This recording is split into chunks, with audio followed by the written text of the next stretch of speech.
This story is a vivid and tragic example of how our trust and kindness towards others can turn into a real nightmare for us. 15-year-old Stefanie and her family showed compassion and hospitality to a person they barely knew. They had no idea that behind the mask of a calm and decent man lurked a dangerous criminal with a dark past. This carelessness cost the young girl her life and her loved ones unspeakable grief and emotional suffering. What happened to Stefanie makes us wonder whether it is worth opening our hearts and trusting those we do not know thoroughly. Of course, one cannot live in constant suspicion and see a potential criminal in everyone. But blindly believing everyone is dangerous and irresponsible, especially when it comes to the safety of our children and loved ones. The roots of this sad event go back to the distant year 2002. The small German town of Lüdenscheid became Stefanie's home, where she spent the lion's share of her short life. The girl grew up in a loving family along with her older brother, with whom she had remarkably close and trusting relationships. But one summer, their carefree childhood was abruptly cut short. Sylvia, Stefanie's mother, who had recently divorced the father of her children, decided to radically change her life and move to sunny Spain in search of new experiences and opportunities. For her new home, Sylvia chose the picturesque island of Majorca, part of the Balearic Islands.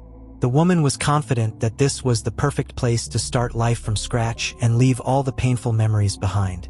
Together with her children, she settled in the charming area of El Arenal, where warm and sunny weather reigned all year round.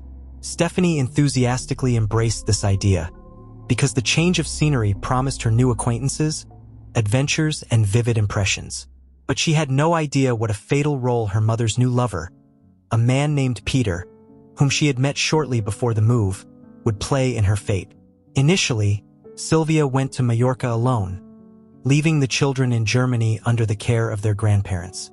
She needed time to find suitable housing and prepare everything necessary for a full-fledged move for the summer months. The woman was in a hurry to settle all matters before the end of the school year and the start of the long-awaited vacation for the children. Sylvia even managed to find a temporary job as a manager in a 5-star hotel, where she got a part-time job during the day. Meanwhile, Stefanie and her brother were eagerly waiting for the opportunity to finally join their mother on the Paradise Island. And so, on the very first day of the summer holidays, they were already in Majorca, where Sylvia planned to stay until September. The woman rented a spacious 2-story apartment, where she settled with Peter and the children. For young Stefanie, this became a real adventure and the beginning of a new stage. She immersed herself in the vibrant life of Majorca, especially attracted by the island's nightlife, which fully corresponded to the age and character of the curious girl. Stefanie adored parties and quickly found company among the local youth. She often stayed out late into the night and sometimes could even not come home for several days in a row. Most often, Stefanie could be found in bars and clubs, surrounded by other girls and sometimes boys. Of course, such behavior of her daughter greatly worried Sylvia, who more than once made scandals because of Stefanie's late returns from parties. Peter expressed particular dissatisfaction, because the girl's disobedience frankly spoiled the vacation and mood of her mother, and therefore he had to constantly be in a state of stress, calming his beloved instead of enjoying the Paradise Island.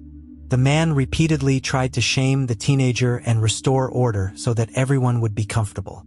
However, Stefanie, who found herself in a completely new situation, simply torn between the desire to obey her mother and the temptation to continue having fun with her peers in Majorca.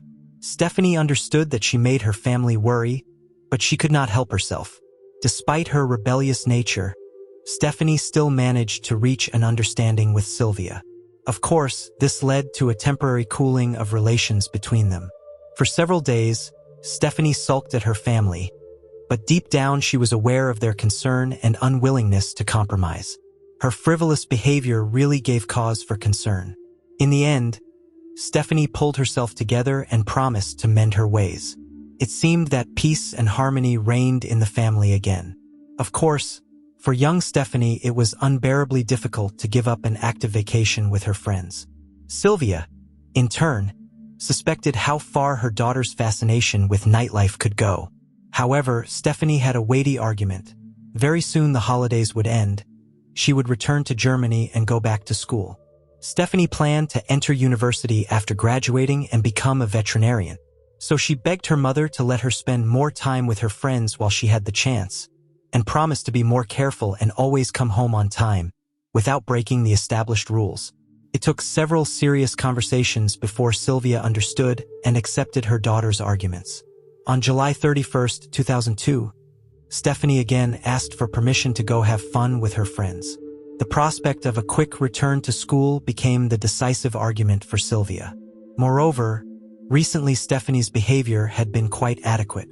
So Stefanie went to another party, promising to return no later than midnight. The family decided not to wait for her and just went to bed, hoping that Stefanie would keep her word, as she had done recently after their serious conversation.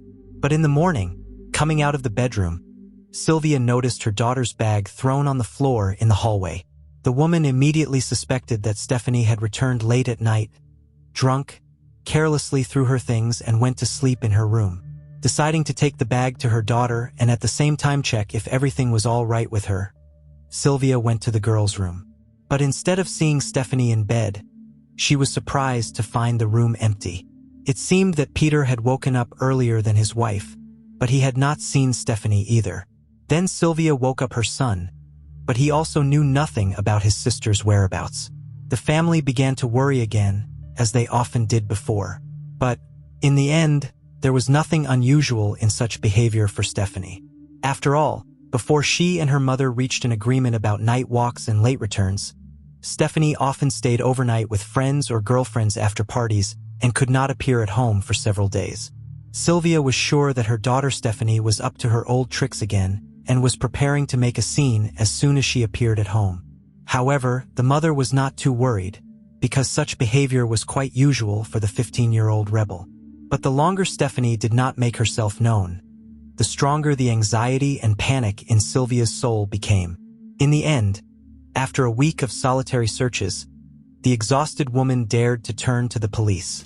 All this time, she had been calling all of Stefanie's friends she knew, even visiting some of them at home, communicating with both the teenagers themselves and their parents. But no one could say where Stefanie had gone. She had not been seen for a long time. So, at the beginning of August, the despondent Sylvia came to the local police station, reporting that her daughter had not appeared at home for a whole week.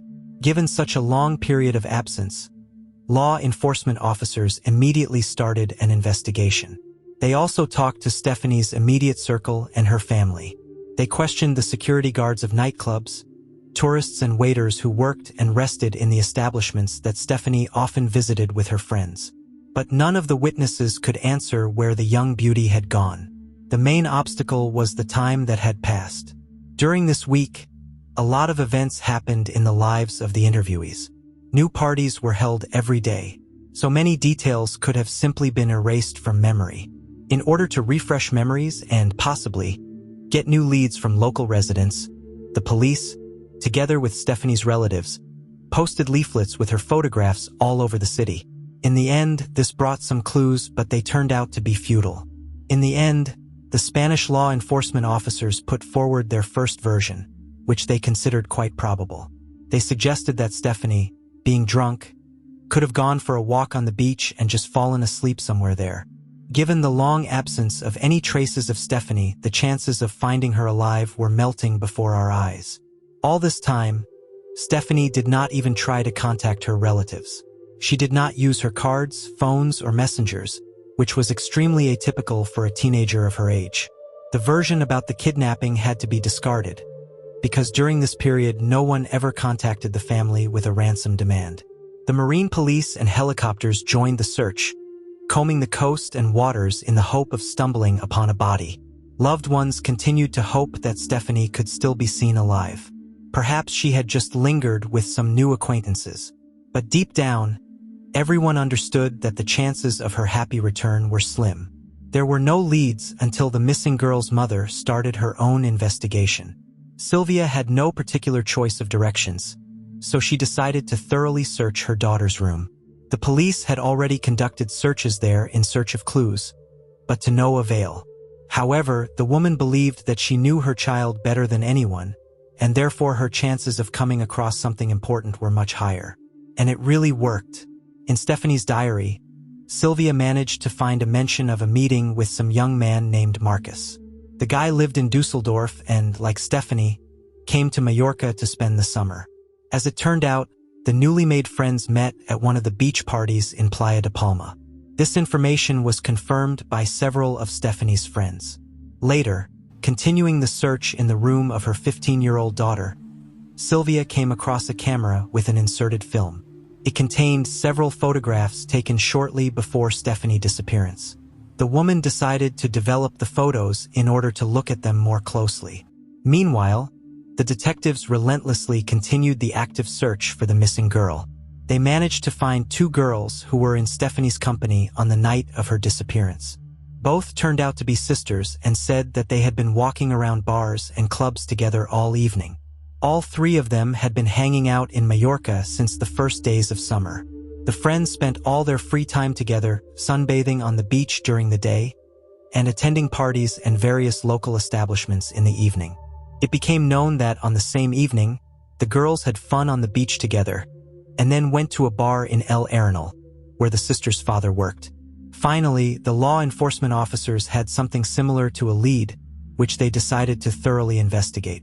Having recreated the events of that evening, they found out that at about 9 p.m., the friends appeared together in a nightclub. From the very beginning, Stefanie focused all her attention on the DJ. The 15-year-old beauty openly flirted with the young guy and at one point even left the party earlier than her friends, taking him with her. Later she returned, and all three of them continued to have fun. Around midnight, the sisters decided to go home, but Stefanie insisted that she wanted to wait until the end of the party. Her gaze kept getting stuck on the handsome DJ. At this time, Sylvia handed over the photographs found in her daughter's camera to the police for careful examination. In one of the pictures found in the girls' room, Stefanie was standing hugging some young man. With the help of the club staff, it was quickly possible to establish the identity of the stranger. It turned out to be the same 19-year-old DJ Marcus. The staff of the establishment was well acquainted with the missing girl. The detectives went to the guy's place.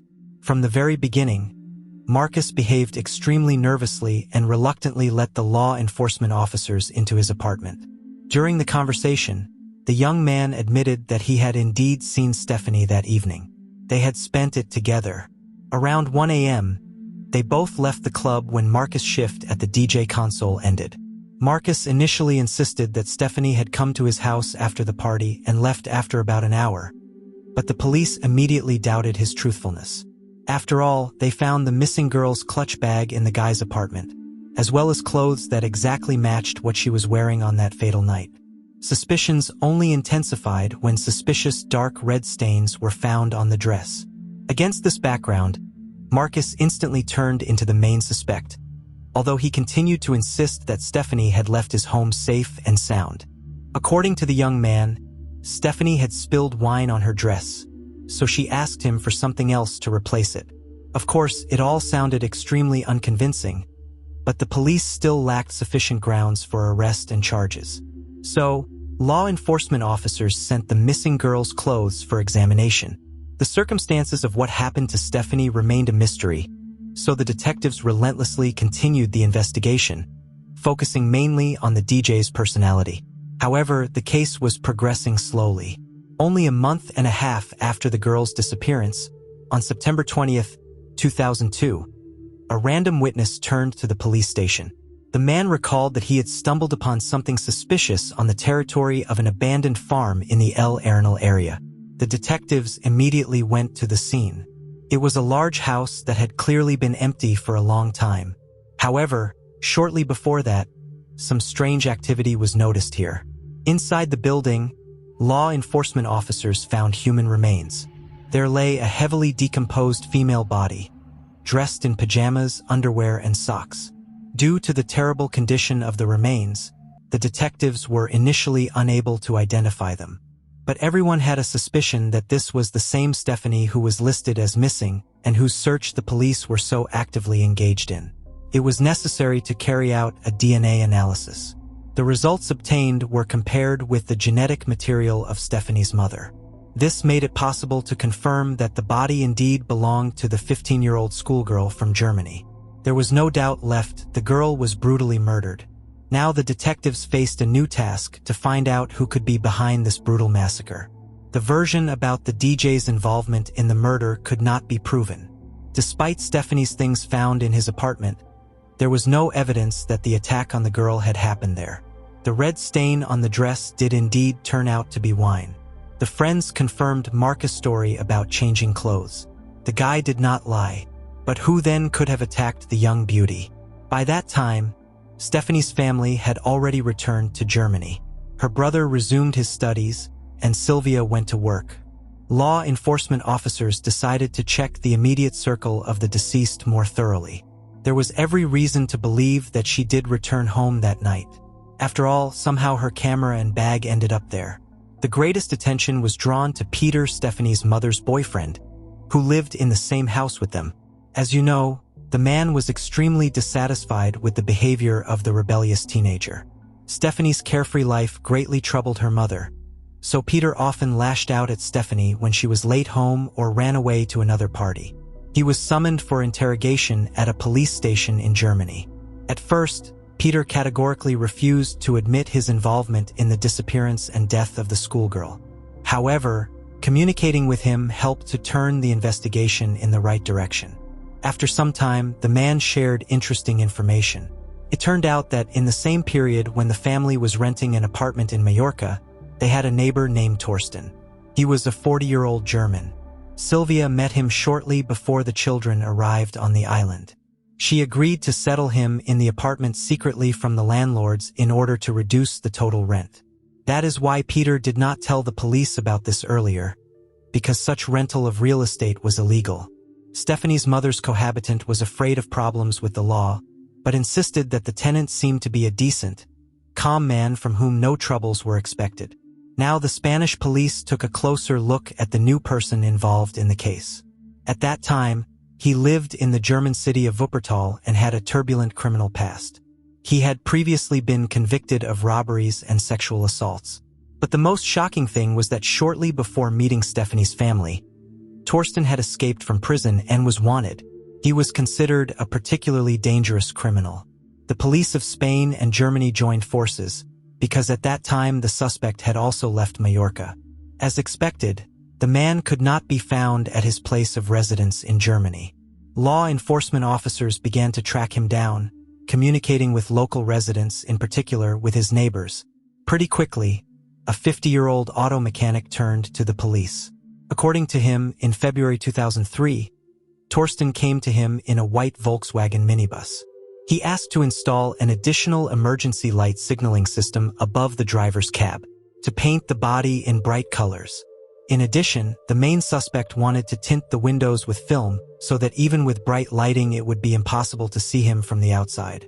And in the cabin, he planned to remove the seats and arrange a large lying place, similar to a double bed. But the mechanic was most puzzled by a few details. Firstly, he found a receipt for payment for the minibus, which was taken for rent. Secondly, the mechanic stumbled upon an extremely suspicious bag. Inside lay some strange balls, cable ties, several porn magazines, and pills. But at that time, the man did not attach much importance to this and simply carried out the order. He did not see Torsten anymore until his photo was shown on TV. Now the auto mechanic realized that this client was up to something terrifying. The order for the restyling of the minibus and the contents of the bag unambiguously hinted that all this could be connected with the satisfaction of the criminal's perverse sexual fantasies. The rented vehicle was found in a neighboring city. Law enforcement officers also managed to track down Torsten himself, who was immediately arrested and accused of murder. Of course, the man denied his involvement in what happened, only superficially answering questions about the contents of the bag, the alteration of the car, and cohabitation with the victim in an apartment in Majorca. In the converted minibus, the police found the same bag, which was later dubbed the rapist's kit. Torsten could not give satisfactory explanations for these suspicious items that he was carrying with him. Here they found a similar set described by the mechanic, including cable ties, several sex toys, women's underwear, balls with chloroform, sleeping pills, and intimate photos of many girls. Also, 2 bottles of chloroform with Spanish labels and a gun dummy were found in the car. Obviously, this was used to intimidate and lure victims into the car. It became clear that before killing Stefanie, Torsten had bought chloroform at one of the pharmacies. The pharmacist recognized him. When the police contacted the company that rented out cars, it turned out that the minibus was considered stolen. This only reinforced the suspicions about Torsten. Finally, the forensic examination and all the related analyses of Stefanie's body were completed. Toxicological tests showed the presence of chloroform in the victim's body. From the point of view of the prosecutor's office, this was of decisive importance, since now the investigation could directly link Torsten to the crime. Presumably, with the help of a dummy gun, he lured Stefanie out of the house. It is assumed that after that, the killer used chloroform to put Stefanie to sleep and deal with her without hindrance. This is a powerful sedative that is often used to put people to sleep, including by rapists. The substance remains in the body after inhalation, but not for long, only if the victim survives. According to experts, Stefanie died from inhaling an excessive amount of chloroform and was poisoned. In addition to the bag with a set of dubious items, during the inspection of the car, another woman's handbag was found. Inside were documents and personal belongings. The detectives even managed to find its owner. It turned out to be an 18-year-old girl who was lucky enough to survive after meeting the criminal. The victim said that she accidentally met Torsten in a parking lot. She just greeted this man and went on, and then came to her senses inside an unfamiliar van. Judging by her words, she was also put to sleep with chloroform, with the only difference that she did not have an overdose, so she survived. Fortunately, the girl was able to identify the attacker. According to her, she did not receive any injuries. She managed to escape as soon as she regained consciousness after the effects of chloroform. At that moment, Torsten was not in the cabin. The girl ran out through the unlocked rear doors of the car and hid. Now Torsten was also charged with raping this girl. He continued to deny everything. After the discovery of Stefanie's body on the abandoned farm, the forensic expert carefully examined it, and the criminologists examined the place where it was found. They managed to find evidence that the criminal had lived next to the decomposed remains for over a month. This was also confirmed by specially trained dogs that unerringly recognized Torsten's scent. Despite the obvious evidence, the man continued to deny everything and refused to admit guilt. To talk to the suspect, one of the investigators volunteered to work undercover. He ended up in the same cell with Torsten in prison and quickly found common ground with him. The policeman did manage to get a partial confession. The conversation was recorded on tape. Torsten said that he had killed Stefanie, but considered it an accident. According to him, after the girl returned from the party, he met her in the apartment. The rapist had had his eye on her for a long time and was waiting for the right opportunity to take advantage of it. That night, the appropriate moment came. Stefanie was tipsy, her family was asleep, so he decided to take a chance. The man began to pester Stefanie, and she began to resist. An argument broke out between them. Torsten did not describe all the details, but noted that it was Stefanie who attacked him first. Allegedly, he simply pushed the girl away but did not calculate his strength. She hit her head and lost consciousness. Interestingly, he never mentioned the chloroform found in her body. Torsten panicked. He immediately took the girl's body from the apartment and took it to the territory of the abandoned farm. Here the man lived next to the corpse, afraid of being exposed, until he decided to flee to Germany. Torsten's story sounded implausible, since no head injuries were found on the victim. This meant that he had lied about the cause of death. In general, it was surprising that the relatives of the deceased did not immediately suspect the neighbor who disappeared at the same moment when Stefanie vanished. In August 2006, 4 years after the murder, the prosecutor's office finally charged Torsten with assault with fatal consequences. For this crime, he faced a maximum sentence of 10 years in prison.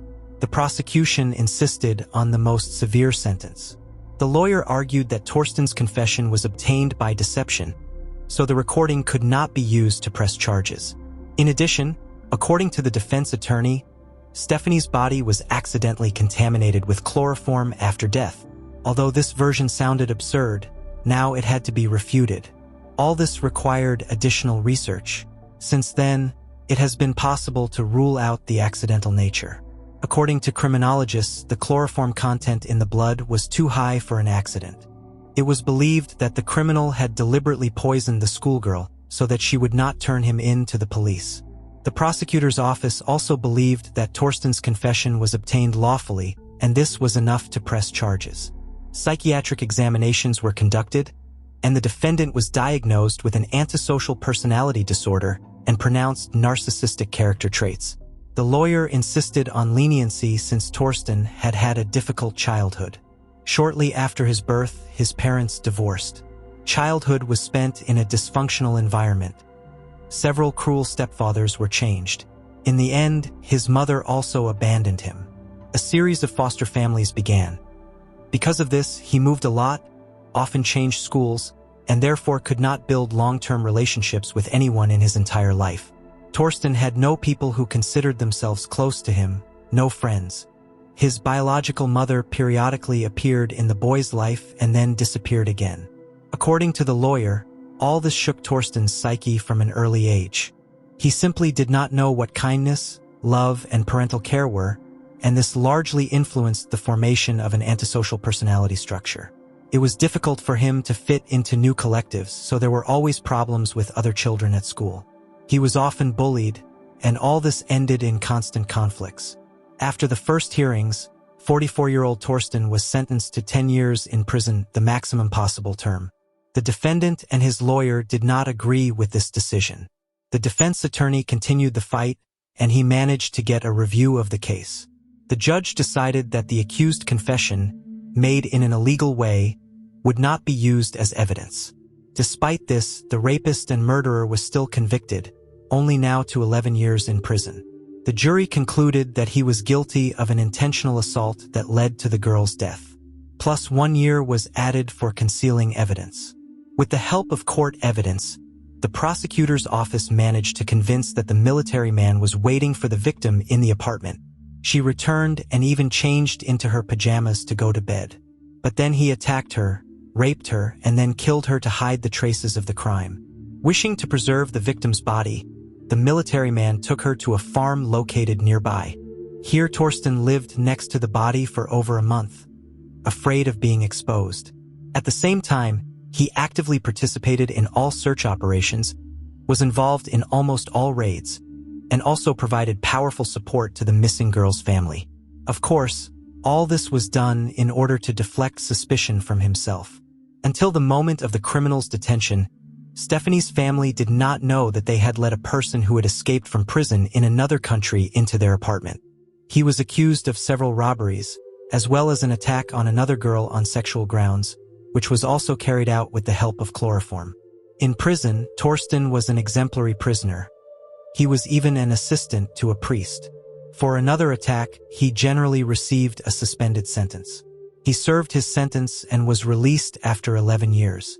Stefanie's family insisted on a harsher sentence and was disappointed with such a mild punishment.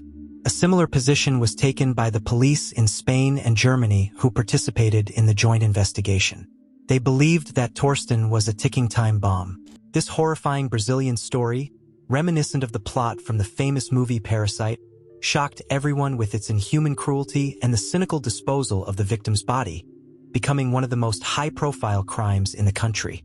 However, it's worth first recalling the events that took place 8 months prior, in 2004. Jinny was born and had lived for a long time in the state of Piauí. Her childhood was filled with suffering due to the violence she endured from an early age.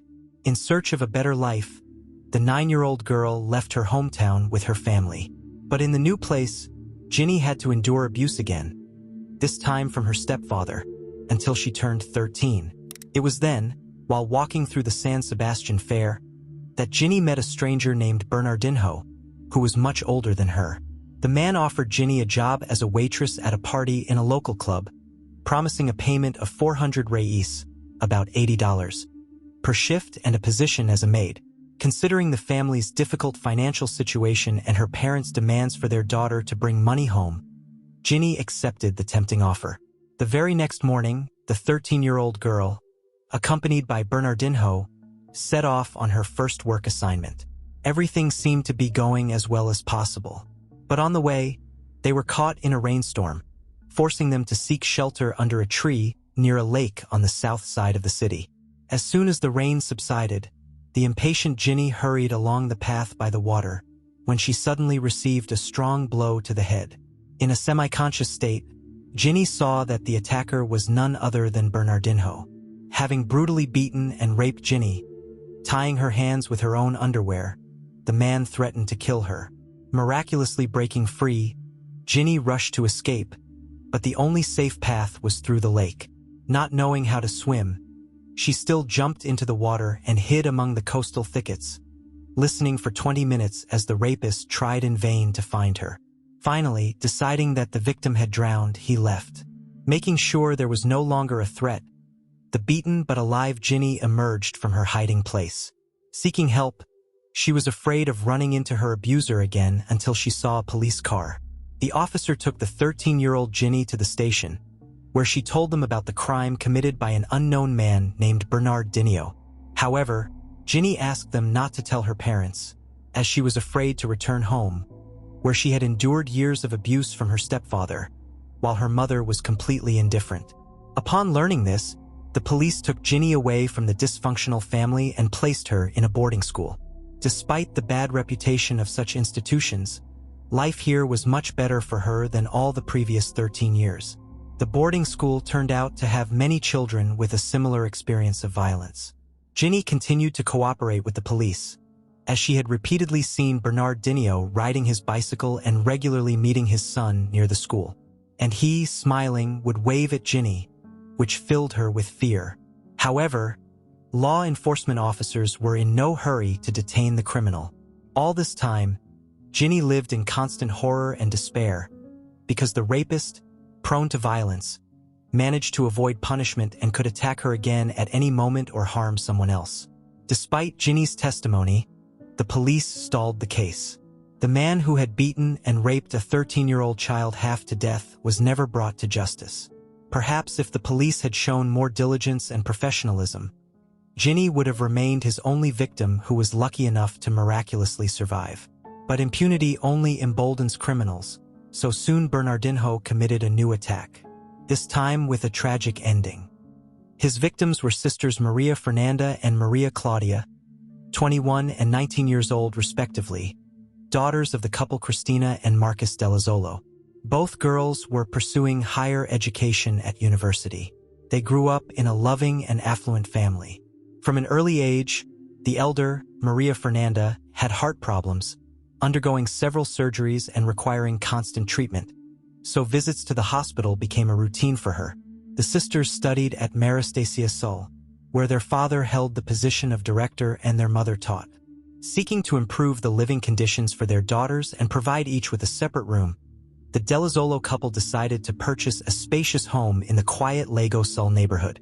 Their choice fell on a luxurious house with a large area both inside and out, as well as a sizable swimming pool.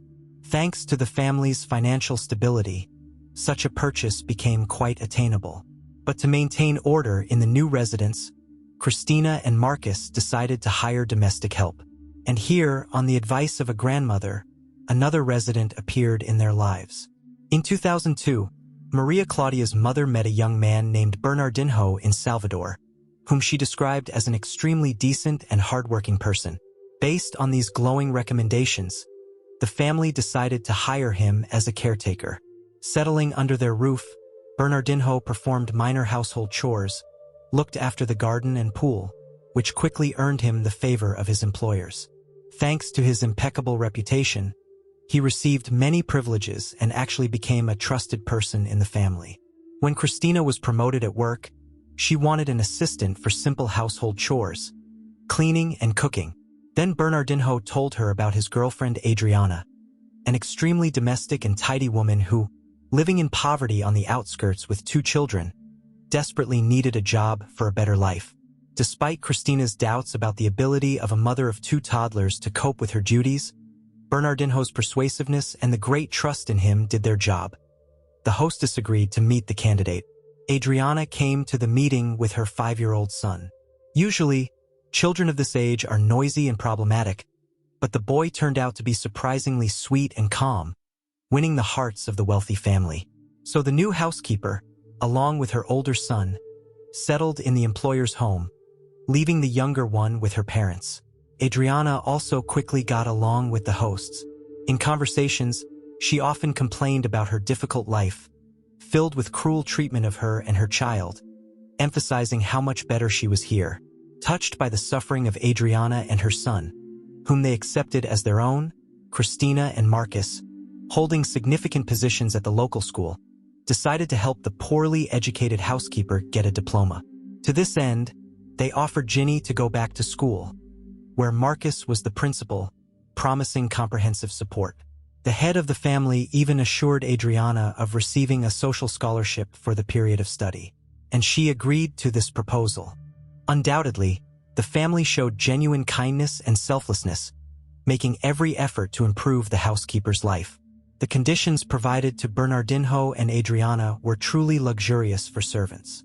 Each had their own room, and despite their romantic relationship, they slept separately, given the family's religiosity.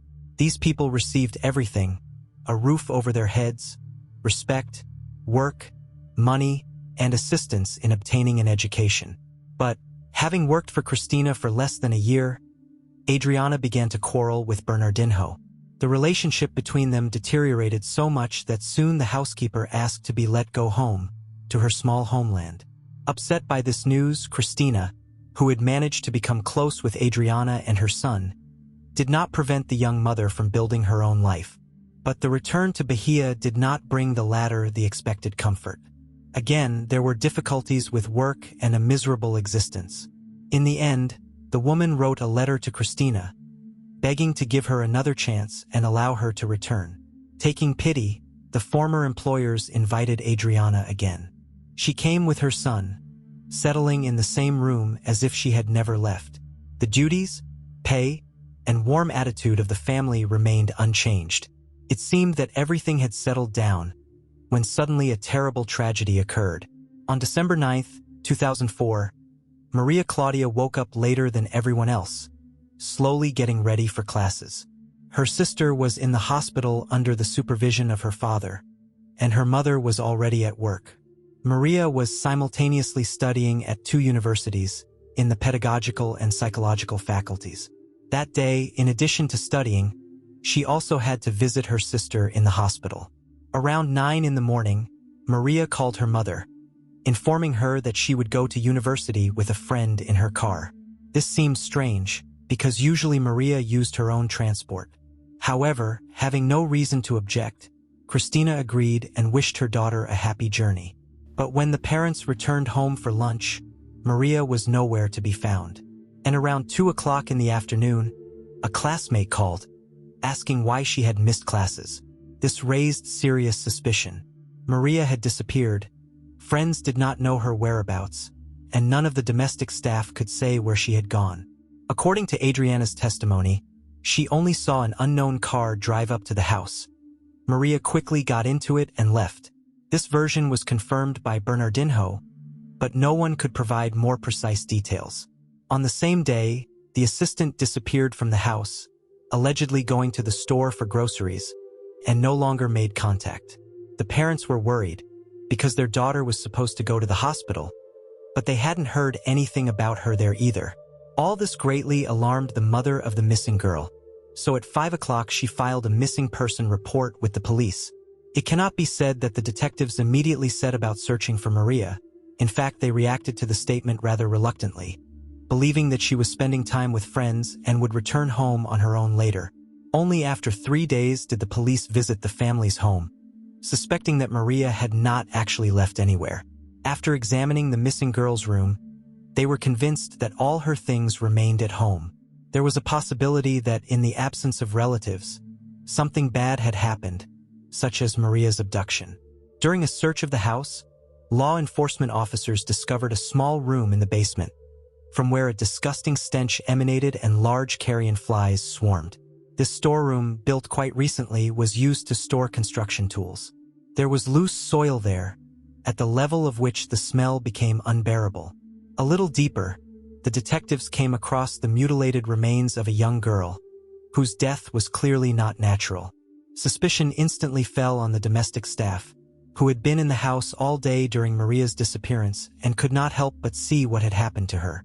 Could these people, with whom the whole family lived side by side, be capable of doing this to a girl whom they accepted as their own?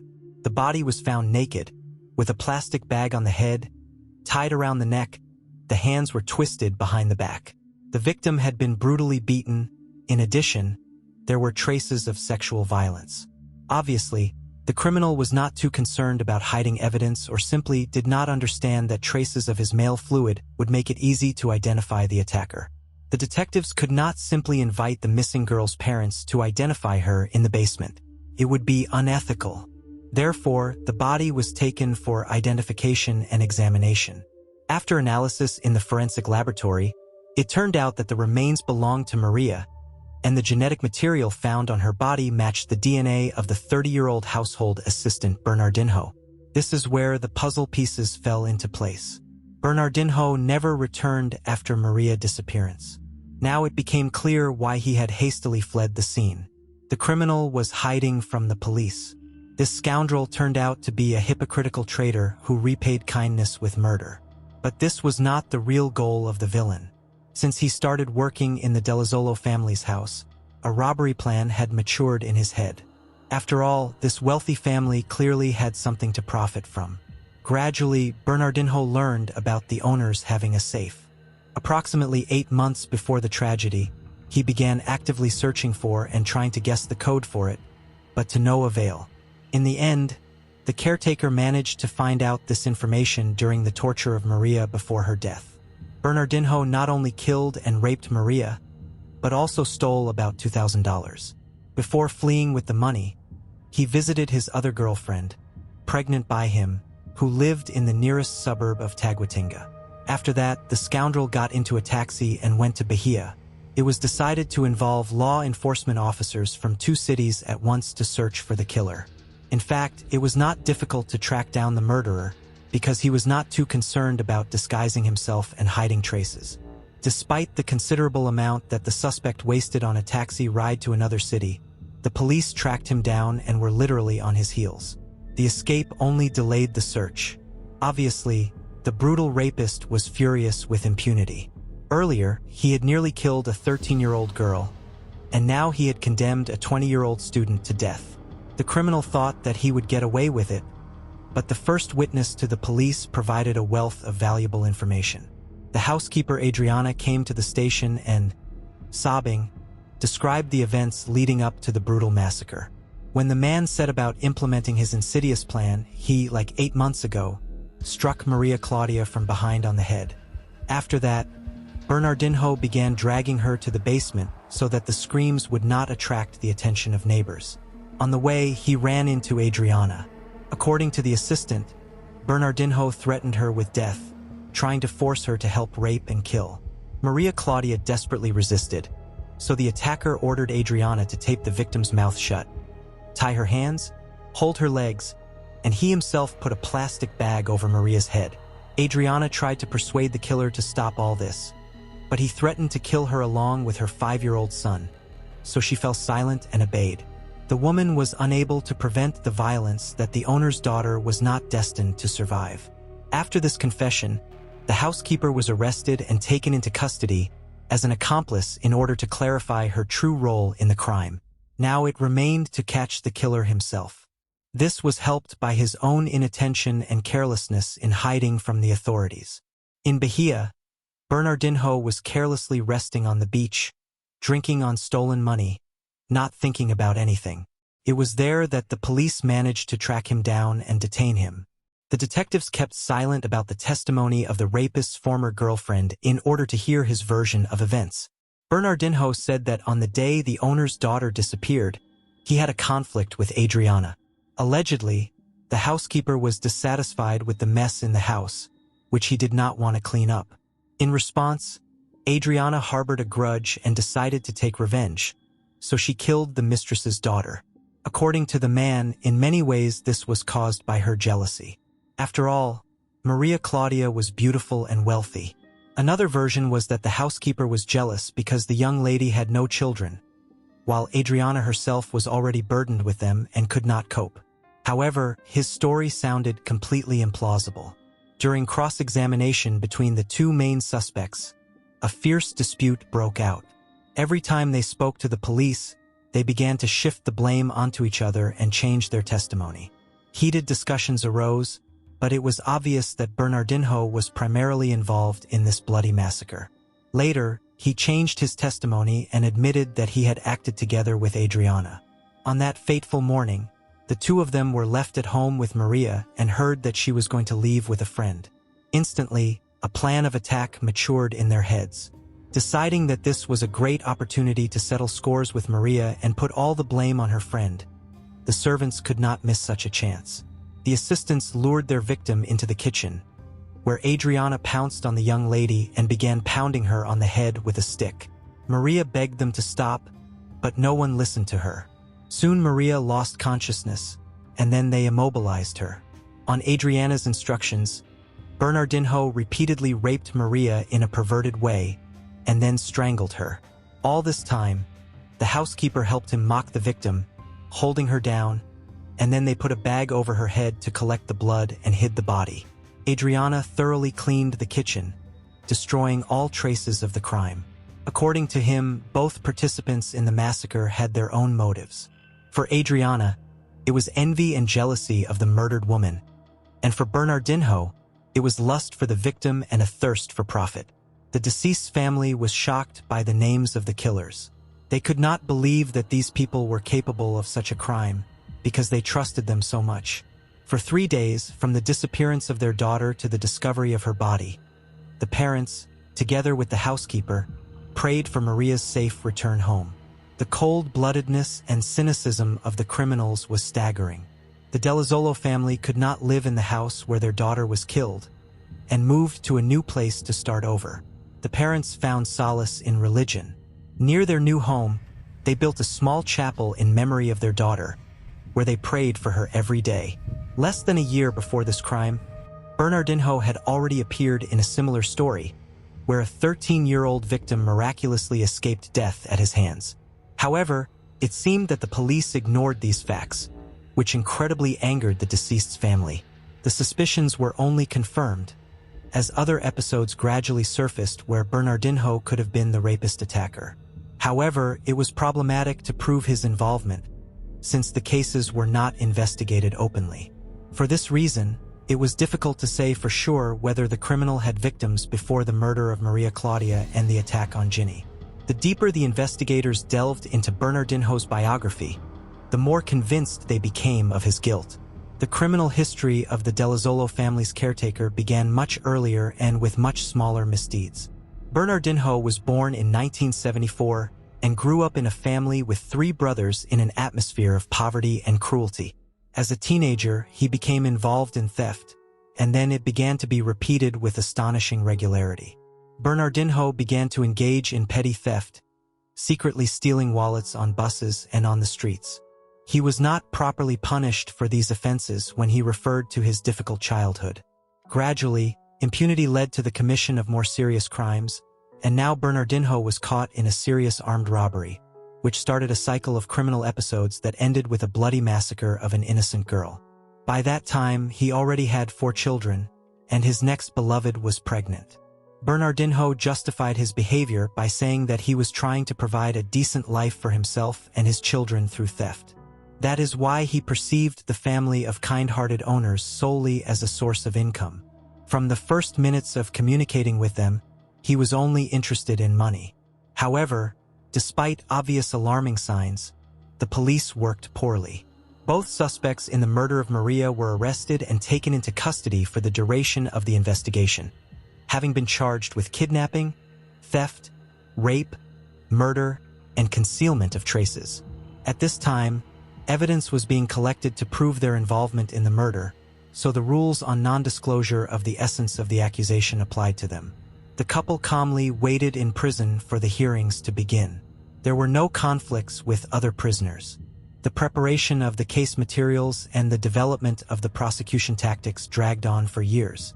Thanks to a neighbor of the Dell'Isola family, It was possible to find out that, on that fateful morning, Maria was already going to leave the house. She went outside in a red blouse, denim skirt, and sneakers. Maria looked very bright, so she caught the eye. Maria got into the car and was about to drive out of the garage when Bernardinho approached her and said something. After that, she got out of the car and headed into the house, from where she was no longer destined to come out alive. No girlfriend who allegedly was supposed to give Maria a ride that morning could be found. Therefore, the prosecution believed that the criminals forced the girl to lie to her mother about leaving with a friend in order to divert suspicion from themselves. During this period, numerous examinations and interrogations of probable criminals were conducted. They were interviewed by forensic psychiatrists, trying to understand what could have pushed them to a bloody massacre. In the end, it was proven that both were sane and aware of their actions. But in what state does one have to be to try to deal with 13-year-old Jinny at the age of over 30 and take the life of 20-year-old Maria? Only 8 months passed between these attacks, and law enforcement officers had every chance to prevent Maria's murder if they had taken the investigation of the first attack more seriously, because they had all the information from Jinny, who directly pointed to the rapist, but no one took her seriously. All this caused a wide public outcry, fueled by the wealthy and respected family of the deceased. But there was another factor that was even more frightening than the discovered attack.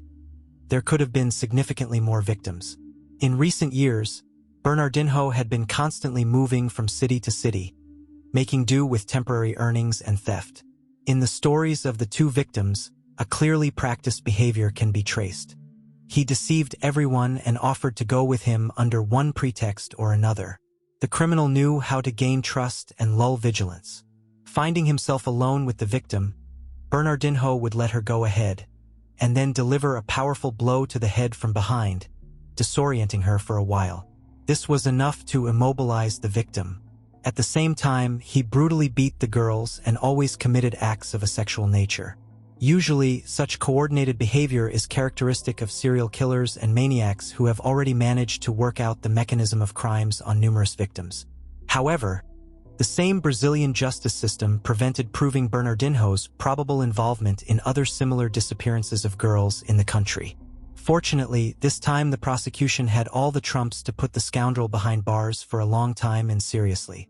During the investigation, Jinny's case surfaced, so her statement began to be considered again to make sure of Bernardinho's involvement in the attempted murder of the schoolgirl.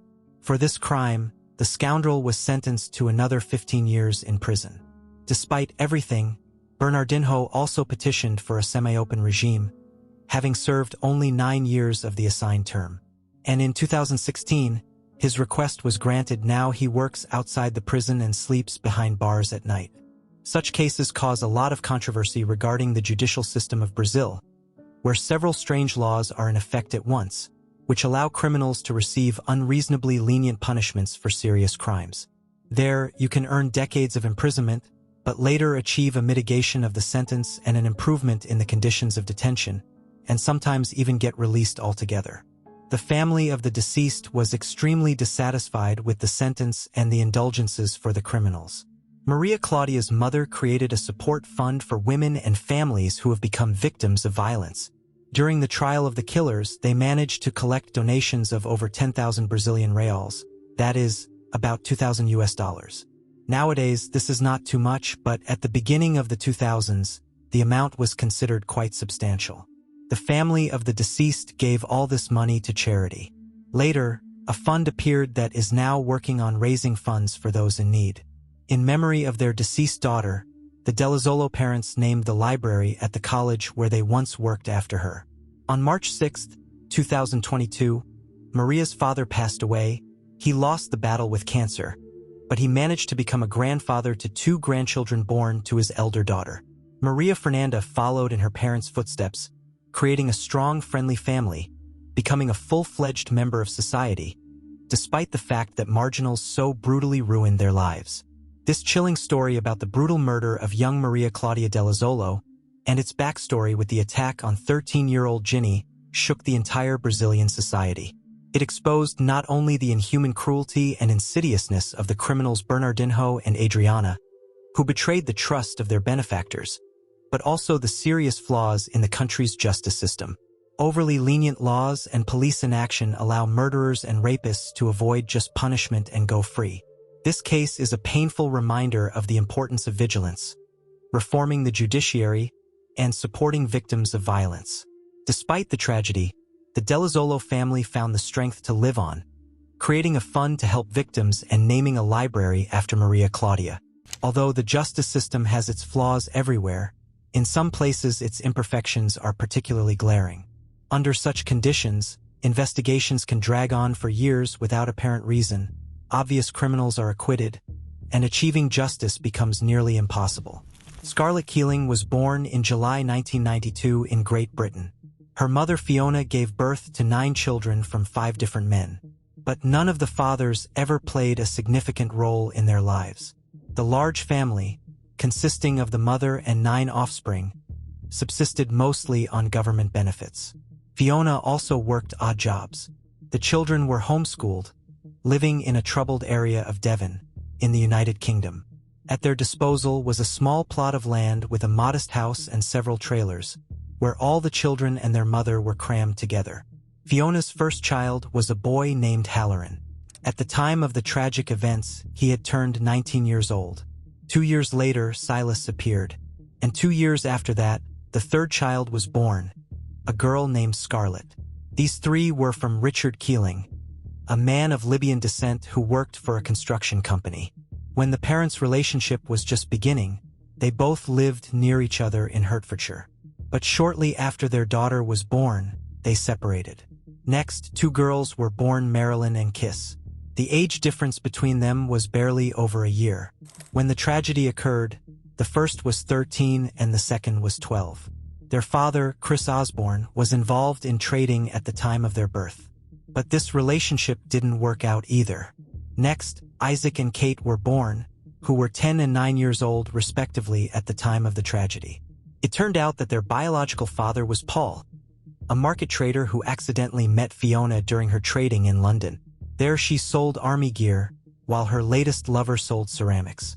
Their relationship was short-lived, but it was with Paul that she moved to the Devon area, where she lived until the moment of the tragic events we are going to tell you about today. It was a provincial area with much more spacious housing for such a large family.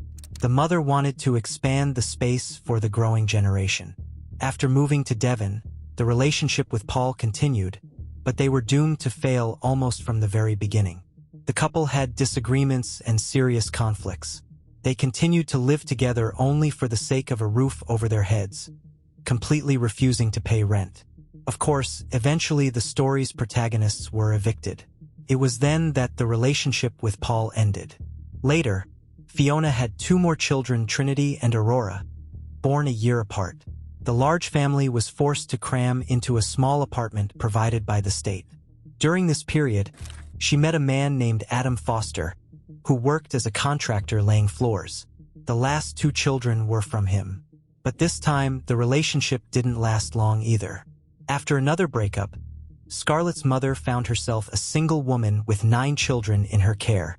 She mostly homeschooled the growing generation, although from time to time they did start attending public schools when circumstances were favorable for the family.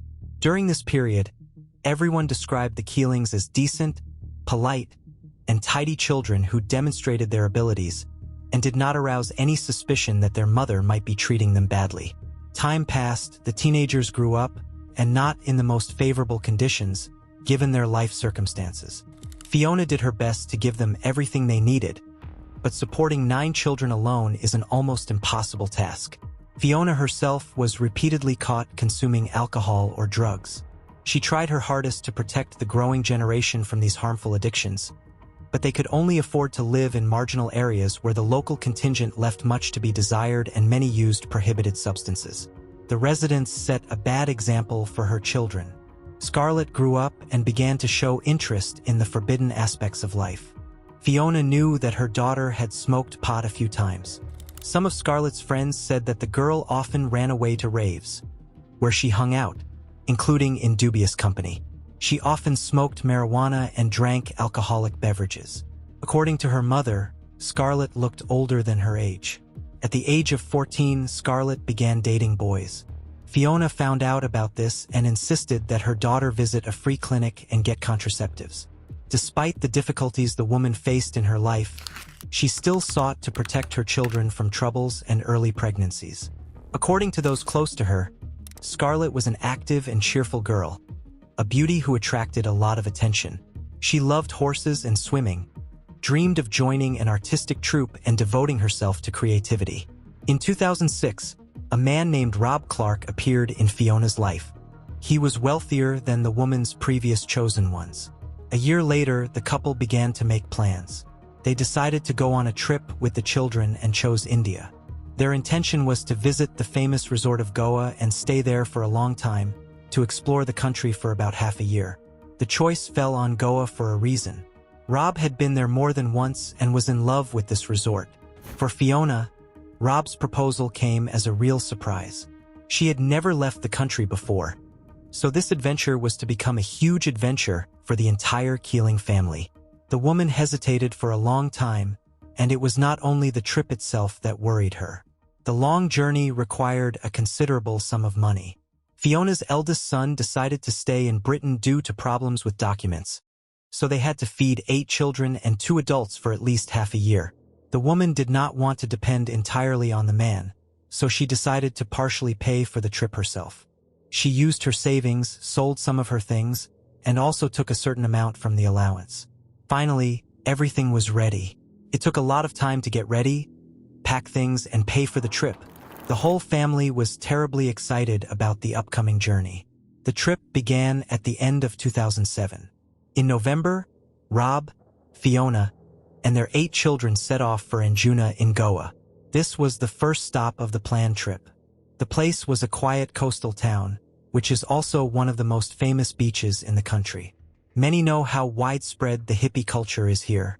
This is noticeable immediately as soon as you leave the airport. In addition, grand parties are held here in various clubs. The atmosphere is quite informal, and there is always somewhere to have fun. Right away, the British tourists liked it there very much. Warm weather, the ocean, a carefree life. But by the beginning of February, the couple with children were fed up with the constant hustle and bustle and parties of Anjuna. They wanted to explore other parts of India. Everyone agreed to move on except for Scarlett. During her stay on this coast, she met a guy named Julio Lobo. He was a local guide, organized excursions, and quickly became friends with Scarlett. She handed out flyers to promote his business. He also took her with him on trips as a guide assistant. Scarlett even wanted to stay with him to continue this work and have fun on the popular beach. Fiona was against this. Of course, all this looked dubious from the very beginning, because it was about a 15-year-old schoolgirl who wanted to stay in a foreign country with an unfamiliar person without supervision. Seemed dangerous, but Scarlett knew what buttons to push. In the end, she managed to convince her mother that it was a good idea. Scarlett would get used to independence, rest, and work, earning money. It would seem, what could go wrong in such a paradise? In fact, India is consistently among the most dangerous countries. Many crimes are committed here, especially against women. Therefore, it was extremely risky for a girl to stay alone.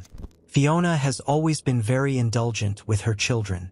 She protected them from the bad, but everyone knew how to coax and persuade her to get their way. The woman was calm and kind, and it worked once again. Scarlett got permission to stay with her friend Julio, but promised to attend fewer parties and not go anywhere alone at night. When the issue was resolved, Fiona, Rob, and the 7 remaining children went on a tour of other cities in early February 2008. Unfortunately, during this period, the family's life took a real dark turn. In mid-February, a car at a pedestrian crossing hit the family's eldest son, who had stayed in the UK. 19-year-old Halloran was taken to the hospital. The injuries turned out to be quite serious. The doctors notified Fiona about what had happened. Upon learning of the accident, the entire Keeling family began to prepare to return home to support the young man. Scarlett met with her family and began to pack her things. On the same day, February 17th, her mother talked to her to orient herself and coordinate their actions regarding the departure. Scarlett wanted to go to a party for Valentine's Day. The woman was against it, but Scarlett still managed to persuade her to let her go to the party under the pretext of saying goodbye to friends. The teenager promised to return by midnight. Her mother let her go, and she left with Julio. At that moment, the woman did not suspect that she was seeing her daughter for the last time in her life, and this party would prove fatal. Until this point, Scarlett's life on the coast followed a standard routine. During the day, she handed out flyers for Julio, and also sometimes accompanied him as a guide. She could serve food and work part-time on the beach. And in the evening, party life began. Having earned money, the 15-year-old Scarlett went to spend it. She worked a lot and rested even more. Scarlett partied until midnight and then returned with Julio to his aunt's house where he lived. The young Keeling quickly got used to such an active rhythm. It seemed that she was satisfied with everything and did not want to leave. The story with the elder brother crossed it all out. It became a great disappointment. Scarlett understood that her brother needed help. She could not leave him in the lurch, so she decided to return with her family. But at the end, Scarlett decided to have a good time. That evening, the young man was very tired and felt unwell, so he decided to stay at home. But Scarlett and Julio's 16-year-old sister, her friend Ruby, planned to go to the last party. During the joint recreation, Scarlett admitted that she had a romantic relationship with Julio. He even bought her a motorcycle. For Ruby, this was a great revelation. At that time, Scarlett had just turned 15, and Julio was 10 years older. However, they did not develop the topic. Anyway, the girls went to a local bar. Then they changed several establishments, in each of which they drank, but in moderation. After midnight, both were going to go home. However, Scarlett was not going to stay at Ruby's house, because her family had already returned for her. She intended to go to her family, so the girls talked a little more and parted on a friendly note. Approximately around 1 o'clock in the morning, they promised to continue to maintain a relationship after Scarlett returned to the UK, and later she planned to return to the resort to her friends. Unfortunately, these plans were not destined to come true. Scarlett was never seen alive again. She never returned to the house where the family was staying, but no one was looking for her at that moment. The mother thought that she was with Julio and would return in the morning. But even in the morning, she was still not there. In the morning, after the party on February 18, 2008, passers-by found the half-naked body of a girl on the beach. They immediately reported it to the police.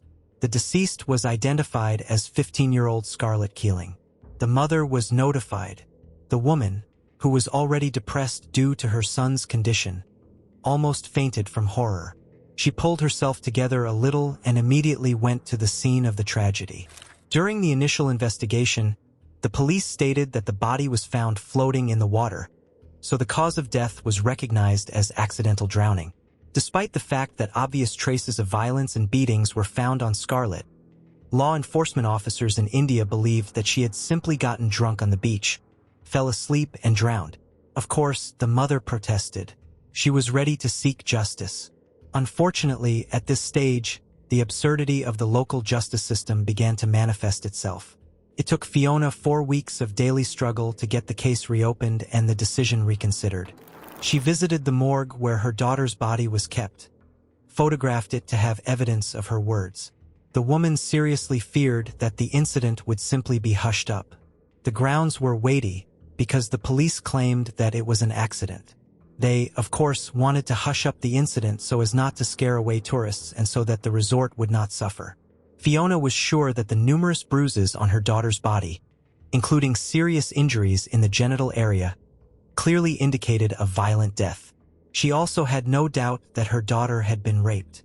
But the investigators justified the partial absence of clothing by the fact that it was torn off by the waves.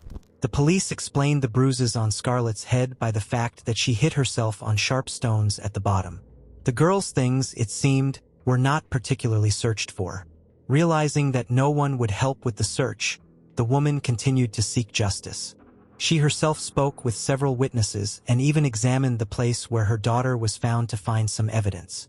Amazingly, she actually managed to find what the police had missed, including several items of Scarlett's clothing that were lying in the bushes and quite close by on the beach.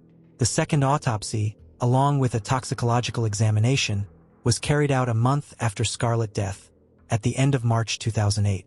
The results of the analysis showed the presence of alcohol and prohibited substances in Scarlett's blood. In addition, more than 50 violent injuries were found on her, including cuts and bruises, proving the violent cause of death. There was too little water in the lungs to claim that Scarlett had choked on water and drowned. Most likely, it got into the lungs after Scarlett had already died, and they tried to get rid of the body in the water.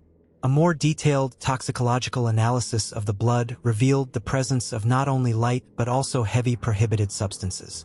But how could they get into the body if, according to those close to her, Scarlett could only smoke pot at most? Communication with witnesses made it possible to restore the picture of the events of that fatal night when Scarlett left her friend Ruby. The police found a witness named Mike. He was also from London and was vacationing in Goa. The man saw how Scarlett behaved at about 3 o'clock in the morning when she entered the bar. She was very drunk, had difficulty walking, and was talking some nonsense. She fell in front of the entrance, and they helped her up. Scarlett immediately attracted the attention of many men, but the bar owner tried not to let anyone near her. Then Scarlett went to the back of the kitchen. Here she talked for about an hour with 2 Indian men. According to Mike, he was sure that Scarlett knew them and was drinking, possibly using some substances. Mike knew that this was a rather dangerous beach, as recently there had been more frequent cases of attacks by gangs and rapists. Prohibited substances could be purchased in almost every establishment. According to the witness, he saw Scarlett leave the bar with a local man around 4:30 in the morning. When the witness himself left the bar about half an hour later, he noticed from a distance how that man dragged Scarlett into the bushes. She did not resist or scream, so he decided that the couple just wanted to be alone and have sex by mutual consent. The man did not interfere and just walked away. Based on these statements, the police made an arrest. On March 2, 2008, 36-year-old Samson D'Souza and 47-year-old Placido Carvalho, who worked at the establishment where Scarlett was seen before the murder, were arrested. On June 5, the case was transferred to the Central Bureau of Investigation. The 2 men were detained on suspicion of murder, rape, use of prohibited substances, and cruel treatment of a minor. Later, an attempt to destroy evidence was added to these charges. Unfortunately, the Indian justice system did not work fast enough, so the trial in Goa was scheduled only 2 years later, for March 2010. Meanwhile, preparations for the trial were underway. By this time, 72 witnesses had been interviewed by law enforcement officers. But a few days before the trial, the case was suddenly suspended. Samson and Placido still denied any involvement in Scarlett's death, and there was no direct evidence against them. All possible evidence was washed away by water. The prosecutor's office decided to continue communicating with witnesses. By 2013, 30 people were selected who made it possible to more accurately reconstruct the chronology of events on that fateful night. The key witness in this case remained the Englishman Mike, who with his own eyes could see the moment of violence against Scarlett, but simply did not understand that it was happening against her will. Unfortunately, back in April 2012, he refused to return to Goa to testify in the case in court. Later, he admitted to the media that he was simply afraid to go to the country where such a crime had occurred, because he feared for his own life. The man was convinced that local gangs were involved in this. Rumors spread that Mike was threatened. Allegedly, the Indian authorities even initiated a criminal case against the man for what he saw that night. As a result, this person's testimony was removed from the case file. He was deemed an unreliable witness. Fiona was shocked by Mike's behavior, openly calling him a coward. In the grieving mother's opinion, the witness could have saved Scarlett when he saw her being dragged into the bushes, or helped punish the perpetrators now. But in both cases, he simply refused to do so. The grief-stricken woman even tried to meet with Mike herself in the UK and record a video with his testimony to provide it in court. But nothing worked. It seemed that even the police were putting spokes in the wheels of justice. They continued to look for ways to blame Scarlett herself for her death. For example, they used entries in her diary, where she said that she was tired of Anjuna and wanted to return home. The detectives believed that this could be regarded as a state of depression, so they referred to voluntary departure from life. Of course, this was an attempt to stop the investigation and close the case, because Scarlett had never been noticed to have mental problems or any suicidal tendencies. No one believed that Scarlett could take such a step. Due to these and other problems, the hearings were postponed for a whole 8 years, during which Fiona was constantly under the close attention of the media. She had to debunk many rumors and gossip that portrayed her daughter in an unflattering light. It seemed that justice was about to prevail, but on September 23, 2016, Samson and Placido were acquitted due to lack of evidence. Fiona was present during the sentencing and was shocked by the court's decision. After years of delays, the defendants were acquitted. Scarlett accused the police of corruption and intended to refer the case to higher courts. She vowed to continue fighting for justice for her deceased daughter. The lawyers for the acquitted claimed that, from the very beginning, the Central Bureau of Investigation had no evidence. They continued to claim that it was a voluntary departure from life or an accident, completely ignoring the confirmed medical evidence, which included 52 injuries. Most of them a person would not be able to inflict on themselves. The defenders insisted that no one had given Scarlett the prohibited substances. She had taken them herself.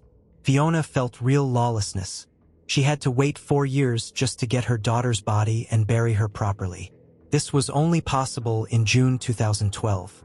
Then the woman counted on a fair court decision. But another 4 years passed before the suspects were released. It seemed that she had lost and returned to the UK with nothing. Suddenly, a few months later, in February 2017, the court decision was challenged. Scarlett lived with her children in Devon, divorced Rob, and continued to build her life. It seemed that the hope of solving the case was completely lost. She entered the fight with renewed vigor. It was possible to prove that the judge openly did not follow the regulations during the hearings and when making the decision. An erroneous conclusion was made. Now both criminals were under investigation again. Finally, the Anjuna prosecutor's office began to seriously consider the version that Samson and Placido had deliberately stuffed the 15-year-old girl with prohibited substances and alcohol, wanting to rape her. Probably, she resisted or was tortured for pleasure. And after the execution, they simply threw her on the coastline of the beach, realizing that in such a state, the teenager would most likely drown. But she died earlier from an overdose and the injuries she received. Before the second hearing, a witness was found who reported that at about 3 o'clock in the morning, he saw Scarlett trying to catch a ride. Apparently, Scarlett was going to get to her family. However, none of the drivers stopped. She went to the beach bar.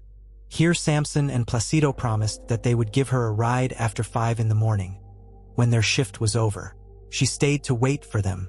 It was believed that Samson had slipped a mixture of heavy substances into Scarlett's drink to make it easier to rape her.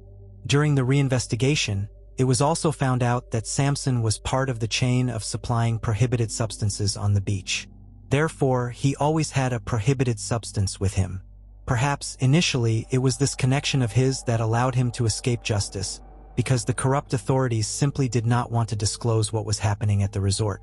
Interestingly, Placido no longer figured in this story. Only Samson remained the main villain. However, due to the friendly relationship, it was believed that he could be the instigator. During the hearings, the defendant's lawyer denied Samson's involvement in the murder and continued to insist that it was all an accident. He whitewashed his client's image in every possible way, but by that time the police had enough testimony and evidence to consider him involved in the brutal reprisal against the teenager. The defender managed to prove that Placido was innocent. He really talked a lot with Scarlett that night, but he left on his scooter home earlier than she was going to go with Samson. The list of charges against Placido was reduced to incitement even before the start of the hearings, and based on the results, the man was acquitted. The charges were dropped, but a different fate awaited Samson. On July 19, 2019, the Bombay Supreme Court found Samson D'Souza guilty on 5 counts, including premeditated murder, rape, inducing a teenager to use heavy substances, and an attempt to conceal traces of murder. Finally, the moment of truth came for Fiona. She achieved justice after almost 11 years of continuous struggle. However, the results were far from expectations. Samson was sentenced to only 10 years in prison. For a brutal murder under aggravating circumstances, the sentence seemed too lenient. However, given all the circumstances, 55-year-old Fiona was glad even for this. Her efforts were not wasted in vain, and the criminal received his deserved punishment after 11 years. Despite the decision made, Samson continues to insist on his innocence. In fact, Fiona fought not only for justice for her daughter all this time. During the decade that she tried to convict those guilty of her daughter's death, she found herself under the close attention of the courts, as well as the guardianship service, which criticized her actions very much. The possibility of depriving Fiona, as an unworthy mother, of custody of all minor children was considered. But this was not the biggest problem for the family. Even before the last trial of Samson, Fiona's eldest son died. 28-year-old Halloran Keeling was found dead at a temporary accommodation point after taking a large dose of morphine. Fiona stated that her eldest son was very close to Scarlett and could not survive the rape and murder of his sister. All these years he blamed himself for not going with his family to India and not being able to keep Scarlett safe. And now he was also very upset that his sister's murder had gone unpunished for so long. A big blow to Scarlett's reputation was dealt by her mother's cohabitant Rob, who was on the same trip with the family. He provided completely opposite information that did not correspond to what the murdered girl's mother said. According to him, by the second month of staying in Goa, Scarlett had spent all her money on pot and alcohol, after which the whole company was surviving, eating a bowl of rice a day. According to him, Scarlett smoked pot freely, just in front of her mother, sisters, and brothers. In addition, he reported that Julio almost forcibly took Scarlett away a few days after they went to another beach. He believed that the mother could have received money for the schoolgirl, so she gave her to Julio, and they themselves left. But all this sounded like more rumors that Fiona actively refuted. Scarlett Keeling's story is not just a tragic tale about one family. It is a sad illustration of the numerous problems faced by victims of crimes and their loved ones in their search for truth and justice. From the indifference and incompetence of law enforcement agencies to the delays in court proceedings and outright corruption, the path to bringing the perpetrators to justice is often extremely thorny and painful. Fiona Keeling, who lost not only her daughter but also her eldest son, went through real hell trying to prove the guilt of Scarlett's killers. Her indomitability, determination, and faith in justice, despite all the obstacles and unfair accusations, evoke deep respect. This courageous woman not only achieved punishment for the criminals but also drew attention to the problems faced by the families of victims. The Scarlett Keeling case also vividly demonstrates the need for closer international cooperation in the investigation of such crimes. After all, when it comes to people's lives, borders and jurisdictions should not stand in the way of justice. In addition, this story highlights the important role of the media and public attention in the fight for justice. It was thanks to the publicity and indifference of people that Scarlett's case was brought to an end, albeit not without difficulty. The memory of this bright, cheerful girl will live not only in the hearts of her family and friends. Her tragic story has become a kind of symbol of the struggle for the rights of crime victims, a call to reform the justice system, and a reminder of the value of human life. And although the punishment that befell Scarlett's killer can hardly be called fair, it still gives hope that thanks to indifference and persistence, evil can be punished. We believe that by telling stories like the Scarlett Keeling case, we not only honor the memory of the victims, but also encourage people to think about the deep-seated problems of our society. Today, we'll talk about one of the most fearsome trios that controlled the music industry and beyond, consisting of Jay-Z, Diddy, and Beyonce. Is Trump somehow involved in Diddy's crimes? How are all these people connected? And will anyone face punishment? We'll discuss the details that other bloggers are silent about and afraid to mention. This isn't clickbait or deception. I've gathered exclusive information from various sources for you. And trust me, it's worth listening to carefully. You're on the Detective Brooks channel. My name is John. Let's get started. In the early 1990s, when hip-hop's popularity was rapidly growing, Diddy saw new opportunities for himself. From a regular intern at a label, he grew to become a talent scout manager. He possessed the art of persuasion and eloquence. In 1993, his own label, Bad Boy Records, was founded, and Clive Davis, the man who discovered Whitney Houston and many other artists, helped him with this. It's hard to say now exactly how they became friends. Diddy's main star on the label was rapper the Notorious B.I.G., also known as Biggie Smalls. In the first half of the 90s, Diddy wasn't yet a very influential figure. Diddy was coming up in times when there were practically no truly influential black people in the music industry. How did he manage to achieve the status that later instilled fear in many? Until 1995, the industry was experiencing obvious stagnation. Later, Diddy began to be literally accused of making hip-hop such a mercantile genre. Songs about brands, parties, money, the introduction of choruses and vocal parts into hip-hop, all this was done to bring his production into the mainstream. Diddy used all possible methods to break through to the top. He knew how to negotiate smoothly, flatter the right people, and boast about the successes of his projects. Even the word no couldn't stop him. Jennifer Lopez said that she agreed to date Diddy not because of his stubbornness, but because of his persistence. If persuasion and bribery didn't work, more serious means were employed. New York radio stations simply had no right to breathe if Diddy didn't want them to. If Tupac had said something about Diddy in an interview, and if Angie Martinez had told Diddy about it and he, in turn, had forbidden them to play certain tracks on air, they wouldn't have played them. There are still rumors about the unsolved murders of Tupac and the Notorious B.I.G. Maybe we'll return to these theories later? Write in the comments if you're interested in learning about this. To be honest, as long as I can remember, people always joked that Diddy was a dangerous mafia in show business. But every joke was only partly a joke. He wasn't appearing in the media as often. He was fully immersed in his business projects and seemed to have stepped back a bit from music. Although at the time when he was actively involved in show business, he had awesome hits that the whole world knew. For example, the duet with Faith Evans, I'll Be Missing You from 1997. On November 16, 2023, R&B singer Cassie Ventura filed a lawsuit against Diddy. She accused him of sexual violence, abusive relationships, and forced prostitution. He completely controlled her life, where she lived, what she drove, what she wore, who she talked to, even doctor visits, everything was under his control. When they briefly broke up in 2011, Diddy threatened rapper Kid Cudi, who briefly dated Cassie. Rumor has it he even blew up his car as a warning. And what happened next after such serious accusations? Nothing. The very next day, Cassie withdrew her lawsuit, and both parties stated that the issue was resolved. Wendy Williams tried to tell us about this for a long time. At that time, it seemed that everything had quieted down, but from December 2023 to March 2024, a whole series of new accusations against Diddy emerged, similar to those made by Cassie Ventura.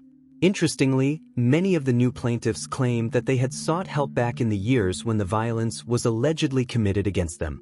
However, these cases were quickly closed at the time, despite the presence of evidence. The situation changed dramatically after producer Rodney Jones, also known as Lil Rod, filed a lawsuit in February 2024.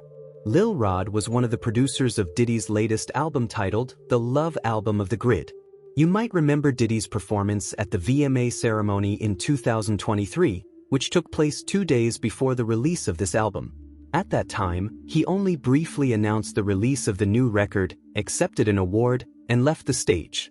So, in his lawsuit, Lil Rod claimed that during the 14 months of working on the album, his relationship with Diddy was, to put it mildly, intimate. Lil Rod entered Diddy's inner circle and became a witness to many details of his life. According to Lil Rod, he repeatedly experienced sexual violence, was drugged, and forced to engage in sexual relations with people at Diddy's direction. Of course, there was a contract signed between them, but Diddy resorted to threats to keep Lil Rod under control. The producer also said that for his work on the album, he received only a small portion of the promised fee, and his name in the list of authors was significantly reduced. Lil Rod stated that Diddy records everything that happens at his closed parties and mansions on video. It was these compromising recordings that he used for a long time to silence both Lil Rod himself and many other celebrities. In addition, the lawsuits contained information about Diddy's involvement in sex trafficking, selling people for sexual exploitation. It was after this that the investigation began to gain momentum. On March 25, 2024, searches were conducted in Diddy's mansions. Around the same time, the rapper was allegedly questioned and released to rest in the Caribbean. Who exactly questioned him and who gave permission for him to leave is unknown. Initially, it was planned that Diddy would visit the island nation of Antigua and Barbuda, but his arrival there could not be confirmed. Where he could actually be is a mystery. On May 17, 2024, an 8-year-old video recording from a hotel room was leaked online, showing Diddy looking for Cassie, who was trying to escape from him while he was taking a shower. Where did this recording come from? Why did someone keep it for 8 years? Perhaps it was found during the searches in Diddy's house. Diddy himself, it seems, had not yet realized at that moment how serious this case would become. After all, he had always managed to either hush up the scandal or get rid of the dissatisfied before. For example, in 2018, Diddy's former wife, Kim Porter, was planning to release a memoir in which she intended to reveal details of their relationship from 1994 to 2007. But by the end of the same year, when the book was supposed to be published, Kim suddenly died from a severe form of pneumonia that developed from what seemed to be a common flu. A strange coincidence, isn't it? On September 16, 2024, Diddy was arrested in New York. He was denied the right to bail, even though he offered a whopping $50 million. But this raises several questions. What happened in the period from March to September that significantly influenced the course of the investigation and led to the arrest? Why wasn't Diddy detained and declared wanted immediately after the searches in March, even after the leak of the video with Cassie? And why, knowing about the seriousness of the accusations, did Diddy dare to return to the United States from the Caribbean islands, where he was hiding? Did someone assure him that there was no danger, and he calmly flew back? Despite the high profile of this case, most details of the investigation are still hidden from the public. We don't even know when the trial will take place. Currently, Diddy is officially accused of human trafficking for sexual exploitation, sexual violence against women and men, including minors, extortion, threats, possession of weapons and prohibited substances. To date, at least 120 lawsuits against Diddy with similar accusations are known. These lawsuits were selected as the most convincing out of 3,000 submitted claims. Interestingly, rapper R. Kelly, a longtime friend of Diddy with whom he often spent time, was previously arrested and convicted on similar charges. In early April 2024, when R. Kelly was asked in prison about his opinion on the searches in Diddy's mansions, he called all the accusations complete nonsense and stated that someone had started a celebrity hunt. But what if, in addition to these public statements, R. Kelly said something else behind closed doors? Something that made law enforcement take on Diddy's case with double force. Overall, it seems that the investigation into Diddy's activities has been ongoing for a long time and is thorough. It's quite possible that Cassie Ventura's high-profile lawsuit didn't appear out of nowhere. How much courage would a former R&B singer, whose career has long been in decline, have to stand alone against such an influential and dangerous person as Diddy? Perhaps someone intentionally encouraged her to take this step to signal other victims, don't be silent, don't be afraid to tell the truth. Officially, public attention is focused on the figure of Diddy himself, but on the internet, the hate is primarily directed at the couple Jay-Z and Beyonce. While Jay-Z's involvement, who often hung out with Diddy, seems quite plausible, the accusations against Beyonce still seem far-fetched. The poor singer now can't even calmly advertise a new collection of jeans on her Instagram. However, let's figure everything out gradually. And let's not forget to mention the track She Knows, performed by J. Cole. This song supposedly hints that things are not so simple and straightforward with Beyonce. So, the story continues. We'll cover everything in order. One of the key details in Diddy's case is his infamous white parties, which he hosted from 1998 to 2009. These events, intended for society's elite, had a strict dress code. All guests had to be dressed in white. Diddy believed that this would put all attendees on the same level, although in reality, the equality there was only superficial. The main purpose of these parties was to promote Diddy's image. Numerous business deals related to his legal business were made there. Of course, many stars came there just to relax and even brought their children. In show business, There are constantly some closed gatherings that everyone dreams of attending, as it's a great opportunity for networking. Celebrities themselves, due to tight schedules, rarely cross paths with each other, so they often just want to relax in the circle of their own. But the hottest part of Diddy's white parties began at night, when only the closest friends and confidants remained. It was there, according to media reports, that real horrors took place: sexual orgies, forced sexual acts, the realization of wealthy people's perverted fantasies. At the same time, issues related to the illegal part of Diddy's business empire were resolved. An interesting fact: literally on the opposite shore from Diddy's private mansions is a port with containers. Very convenient for a person accused of human trafficking, including minors. It would seem, why pry into someone else's bedroom? Let them do what they want behind closed doors without cameras. But the thing is, there were cameras there. To prevent anyone from saying too much, continuous video surveillance was conducted in all locations of Diddy's white parties, in every room. Over the years spent in show business, Diddy accumulated compromising material on practically all of Hollywood. After all, if a recording surfaces showing a celebrity present at a supposedly safe event, how can they prove they didn't know about the criminal activities happening behind the wall? There's your blackmail material. That's why today hundreds of stars are under suspicion of possible involvement in Diddy's crimes. Jay-Z, Beyonce, Billie Eilish, Mariah Carey, Jennifer Lopez, Chris Brown, Ashton Kutcher, Leonardo DiCaprio, the Kardashian sisters, Donald Trump with his wife, Oprah Winfrey, and even Barack Obama, and this is far from a complete list. By the way, it's not even that easy now to find photos of some of them from those infamous parties. However, not everyone has a strong enough psyche to constantly live in fear and keep horrific secrets. The subconscious itself tries to protect and share information, either through hints or direct text. Recently, a fragment of a 2016 interview with Usher spread on the internet, where he answers the host's question about the times when, as a 13-year-old teenager, he lived under Diddy's guardianship for a whole year. Usher called those times wild and admitted that he would never put his child in such conditions. Interestingly, it was then, in the early 90s, when Diddy was just starting his music business, that the underage Usher ended up under his wing.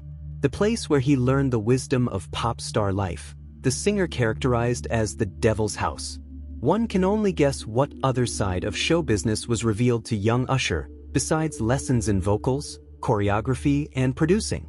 They also remembered an old video from Justin Bieber's channel, where Diddy states that although he's not the singer's official guardian, he's going to really party with him for the next 48 hours. It's still unclear what exactly was meant by this fun, but viewers notice signs of anxiety and even fear in Bieber's behavior. In general, Justin had to grow up very early. Later, he was seen many times in Diddy's company, and the level of partying noticeably increased with the singer's age. Bieber's mental problems, his alcohol and drug addictions in the early 2010s, are now being linked to Diddy's influence. In 2014, Justin was even detained by the police for drunk driving. Now the singer is undergoing rehabilitation, giving up harmful habits, married Hailey Bieber, and they recently had a child. But mental problems still make themselves known. The internet is actively discussing Bieber's latest musical works, looking for hints about what was really happening behind the scenes of show business. Take, for example, the recent video for the seemingly innocent song Yummy, which we initially just hated. Today, in light of new details, everything falls into place. In the video, Bieber metaphorically retells the story of his growing up in the music industry. He compares his young version to a dessert that was fed to adult and wealthy people. Whether this is only about music and image, or if the singer is hinting at something more intimate, it's hard to say.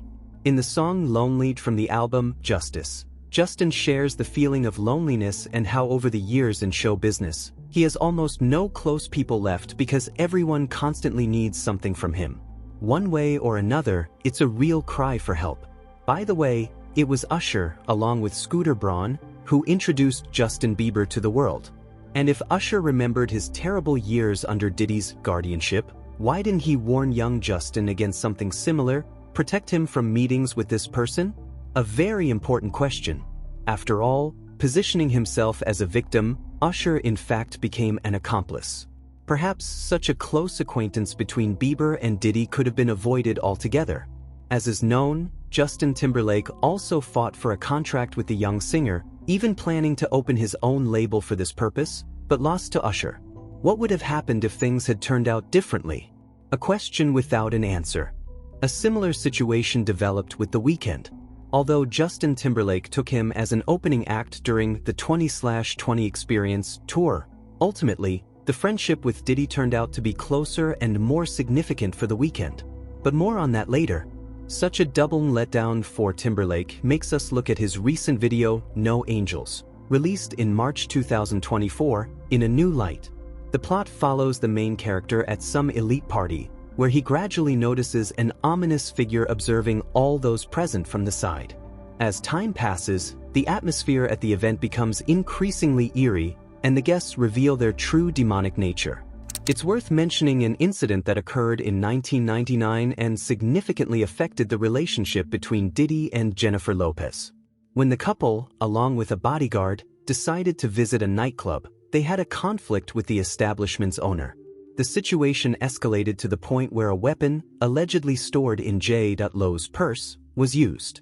As a result, one of the club's visitors received a gunshot wound to the face. Diddy and Lopez tried to escape but later turned themselves in to the police. Despite eyewitness testimonies, neither the rapper nor the singer was found guilty. All responsibility was placed on Diddy's bodyguard. Although Jennifer was shocked by what happened, she lacked the courage to immediately end the relationship. The final straw was Diddy's infidelity. Lopez describes the period of their romance as one of the most painful and nervous in her life, filled with unpleasant emotions and experiences. Later, Jennifer publicly referred to Diddy as a good person who taught her a lot. Perhaps this was just her way of trying to avoid unnecessary problems. Interestingly, the singer raised the topic of violence this year in a musical film made to support the album This Is Me Now. Most viewers were skeptical about this work and, it seems, didn't pay much attention to the plot. Particularly revealing is the scene for the song Rebound, where in a transparent glass house, a clear allusion to life under the scrutiny of cameras, where nothing can be hidden, Lopez's character suffers from abuse by her partner, played by a black actor. In another episode of the film, Jennifer brings home a stranger who is found to have a gun when meeting her friends. By the way, an interesting coincidence. Both Lopez's project and Timberlake's musical release saw the light of day in early 2024. And both failed miserably, with the artists themselves subjected to scathing criticism. While Justin can refer to the scandal with Britney Spears, when every word in his new songs was dissected, the reasons for the sudden wave of hate towards Lopez after a quarter-century of successful career remain a mystery. She was suddenly expected to deliver some incredible vocals, although previously everyone was quite satisfied with her usual level of performance. Exposé stories about the singer have been circulating on the internet for years, but for some reason, it's just now. Who, if not the hosts of popular talk shows, can know all the ins and outs of those very white parties of Diddy? Jimmy Kimmel is a public favorite, the host of his own show. He's less restrained in his statements than many of his colleagues, often allowing himself bold jokes and comments. Diddy has been his guest many times. And during a recent interview, something interesting happened. Remember the couple Will Smith and Jada Pinkett Smith? They constantly cheat on each other while shedding crocodile tears in public. So, Jada released a memoir, and Kimmel suddenly decided to ask Diddy about the authenticity of some facts from this book. It seems that for a moment, Diddy forgot he was live on air. He absolutely didn't expect such a direct question and literally froze in anger. For a second, the rapper transformed into a completely different person, but quickly composed himself and with feigned surprise asked Kimmel, "And I thought we were friends?" You see, they're all in the same boat, and Diddy knows that Kimmel is well aware of what's really happening behind the scenes. That's why this question caught him off guard. By unwritten rules, Jimmy should have kept quiet. Then both tried to smooth over the awkward moment. Let's assume that Kimmel really isn't aware of all the details. He's quite a homebody and leads a relatively quiet life. But there's one nuance. Recently, Jimmy deleted all interviews with Diddy from his channel. Just a short while ago, I could watch the full recording of that conversation, but now I barely found the needed fragment. And the leading late-night shows for some reason don't discuss this high-profile case at all, although they always have a separate news block. About Trump's election campaign, as much as you want, but about the scandal with Diddy, not a word. Think for yourself. And let's remember our favorite Ellen DeGeneres. She also joked about those infamous Diddy parties. Everyone laughed, but hardly realized the full horror of what was really happening there. In 2010, Ellen invited the rapper to her show and asked about these events. He replied that he keeps inviting her, but she doesn't come. However, for Ellen, this is a common thing. She's probably invited everywhere, as a well-known media personality and one of the most popular TV hosts. But due to her age and lifestyle, she rarely attends such gatherings, and she's not obligated to appear there. Ellen goes to bed early and lives in a different city. When she heard that Diddy's parties usually start early, she was surprised. She thought his events start late in the evening. In response, Diddy said something. At that time, the audience didn't pay much attention to it, but now, armed with new knowledge, we hear a completely different subtext in his words. Ellen, to lighten the mood, innocently joked about these parties and changed the subject. Among the mass media representatives who tried to warn the public about Diddy's dark affairs, the controversial TV host Wendy Williams stands out particularly. A difficult documentary about her struggle with progressive aphasia and dementia was recently released, but we heard about what she was trying to warn us much earlier. We just didn't pay attention. Wendy has always been known for her directness and fearlessness. Few remember that before her television career, she was the queen of radio, a central figure in the hip-hop scene who vividly discussed all gossip and rumors. However, attempts to open the public's eyes to the dark sides of Diddy's life usually ended badly for her. In 1993, Diddy founded Bad Boy Records, and from 1994, Wendy was working on radio in New York. When she tried to hint at Diddy's possible homosexuality on air in 1998, she was immediately fired. In 2017, the rapper himself visited Wendy Williams' show. He was tense, which was noticeable from his posture and the look with which he drilled the host. At that moment, Wendy was already a television superstar and had considerable influence. For a moment, it seemed that Diddy was not against settling relations, but then he suddenly mentioned her son. It sounded like a veiled threat: stick to the script and don't blurt out anything extra on air. Knowing the rumors about Diddy's connections with minors, these words sent chills down one's spine. After the recent wave of accusations, Wendy made a statement that it was long past time for Diddy to face court.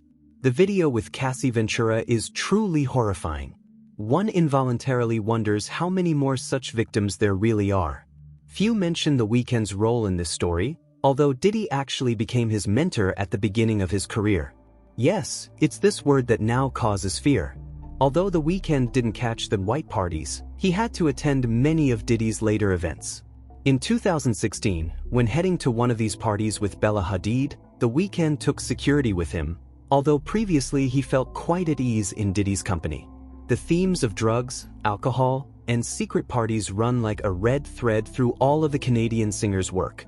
In his early works, he didn't know how to veil them so skillfully. Remember at least the tracks Initiation and Life of the Party. In the first of these songs, dated back to 2011, that is, the very beginning of The Weeknd's career, it's about a girl who was forced to use illegal substances and have sex. In light of today's events, the lyrics take on a chilling sound. Again, a story about a girl who has to please someone, and again, a mention of drugs. The Weeknd's failed series, The Idol, is now perceived in a new way. According to the musician, the project is based on his own experience and is intended to be a warning to others.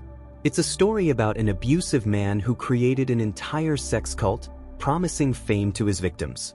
He forced them into intimate acts, dressed them strangely, and involved famous celebrities in his games. It's difficult and unpleasant to watch, especially with the realization that something similar could well have happened in real life. The conflict between 50 Cent and P. Diddy dates back to 2006, when the former released a diss track The Bomb, accusing the latter of involvement in the notorious B.I.G.'s murder in 1997. Their relationship was further strained by the fact that both rappers were promoting competing alcohol brands. 50 Cent was never interested in Diddy's parties. He was more concerned with the creative side of the music industry. However, he learned juicy details from acquaintances who attended those events. Now, as the truth is gradually coming out, there are rumors that 50 Cent intends to make a documentary about it. For now, these are just rumors, but we'll see what happens. In 2018, on the Drink Champs podcast, 50 Cent mentioned Diddy's strange behavior towards him long before their beef started. According to the rapper, Diddy offered to take him shopping, which was not at all typical for hip-hop artists of that time and reeked of some stereotypes. This vague offer made 50 Cent doubt his colleague's orientation. In general, 50 Cent had long warned that it's better not to get involved with Diddy and that he's a rather strange guy. He wasn't afraid of physical retaliation. After all, he himself had been shot 9 times. But it seems they did put pressure on his career, and soon 50 Cent stepped into the shadows. And where would we be without our Slim Shady? Eminem doesn't give public comments very willingly, but in his rap verses, he gladly roasts the hottest topics. Today, everyone is particularly interested in his lines from the track Kill Shot. You'll hit when Diddy admits that he killed Tupac. This was about Eminem's beef with another rapper, Machine Gun Kelly, who was mentored by Diddy at the time. To avoid confrontation with the influential producer, Eminem added in the outro of the song, "I'm sorry, you know I love you." Diddy turned out to be the only person to whom the god of the rap Olympus apologized publicly and officially, because usually he doesn't do this in principle. By doing so, Eminem drew even more attention to his lines about Tupac. By the way, in 2024, he didn't apologize anymore. In the track Fuel, Eminem again raised the topic of Diddy's possible involvement in the deaths of Tupac and Notorious B.I.G. In general, Diddy's white parties have repeatedly become the object of pop culture attention. Besides musical prophecies, one of the brightest examples is a 2019 episode of The Simpsons titled The Great Fatsby. By the way, Diddy himself loved to compare himself to the Great Gatsby. So, in that episode, a character very similar to the rapper throws an exclusive party for a white audience. Now let's unravel the web of internet rumors surrounding Beyonce and Jay-Z, who have been accused of almost all mortal sins. Jay-Z's friendship with Diddy began back in the 90s. Despite problems with the law, they were very close at the end of the decade. They have a lot in common in business too. Both moved away from active musical activities and invested in the alcohol industry. Jay-Z's most profitable project is Armand de Brignac Champagne, while Diddy owns vodka and brandy brands like Ciroc. Jay-Z aspired to become the #1 rapper at any cost. But he wanted not only status but also to expand his influence beyond the music industry. And for this, he needed a powerful brand, for example, in the form of an influential star couple. He himself as the pinnacle of hip-hop and next to him the queen of R&B. Initially, Jay-Z considered the singer Aaliyah for this role. A pretty young girl whose career was rapidly going up with each new album. She was highly valued in music circles, and she had a considerable fan base. But 18-year-old Aaliyah wasn't very eager to make friends with an almost 30-year-old rapper, especially after the scandalous illegal marriage with R. Kelly in 1994 when she was only 15. Then Jay-Z switched to another promising artist, Beyonce, who was making noise with her group Destiny's Child at that time. She turned out to be more compliant, plus a solo career promised much more opportunities. Given how long Beyonce and Jay-Z's relationship has lasted, many are convinced, if the husband was involved in Diddy's dark affairs, then the wife probably knows much more than it seems. There's even a theory that in order to promote Beyonce to the top of the charts, Jay-Z, with Diddy's support, removed her potential competitors from the path. The mysterious death of singer Aaliyah in August 2001 still remains the subject of numerous speculations and conspiracy theories. The young star, who was actively promoting her music at the time, was supposed to shoot a video for the song Rock the Boat in Miami. However, a decision was unexpectedly made to move part of the filming to the Bahamas. After completing the shoot in the Bahamas, Aaliyah's team found themselves in a time crunch. The only available option for returning to the US turned out to be a small plane that barely fit all the filming equipment. The singer, upon seeing this, refused to fly, calling such a choice dangerous and unwise. However, her team, thinking that Aaliyah was just overtired and stressed, gave her a sedative, which made her fall asleep. The unconscious singer was carried onto the plane, which crashed immediately after takeoff. Aaliyah died on the spot. Later it was revealed that the cause of the crash was not only the plane's overload but also the insufficient qualification of the pilot, who was also under the influence of alcohol or drugs.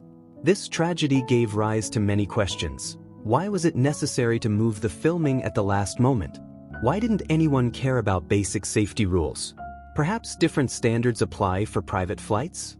Besides Aaliyah's death, the sinister trio, producer Sean "Puffy" Combs, known as Diddy, music mogul Clive Davis, and producer L.A. Reid, are attributed to involvement in several other deaths. For instance, former TLC member Lisa Lopez died in a car accident in Honduras shortly after refusing to continue her contract with Arista Records, run by Davis and Reid, close friends of Combs. Interestingly, Honduras was where the factories producing clothing for Sean Combs' Sean John brand were located. Another high-profile death was Michael Jackson, who in 2001 publicly criticized Sony Music and its chairman Tommy Mottola during work on the Invincible album. Soon after, Jackson faced renewed accusations of child molestation.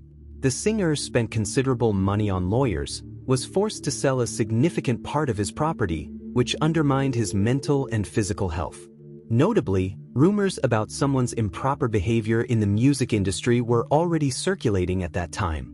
And Michael, who had already been involved in a similar scandal in the 90s, became a convenient target for Mottola, who probably wanted to teach the singer a lesson and was acquainted with Combs, attending his parties.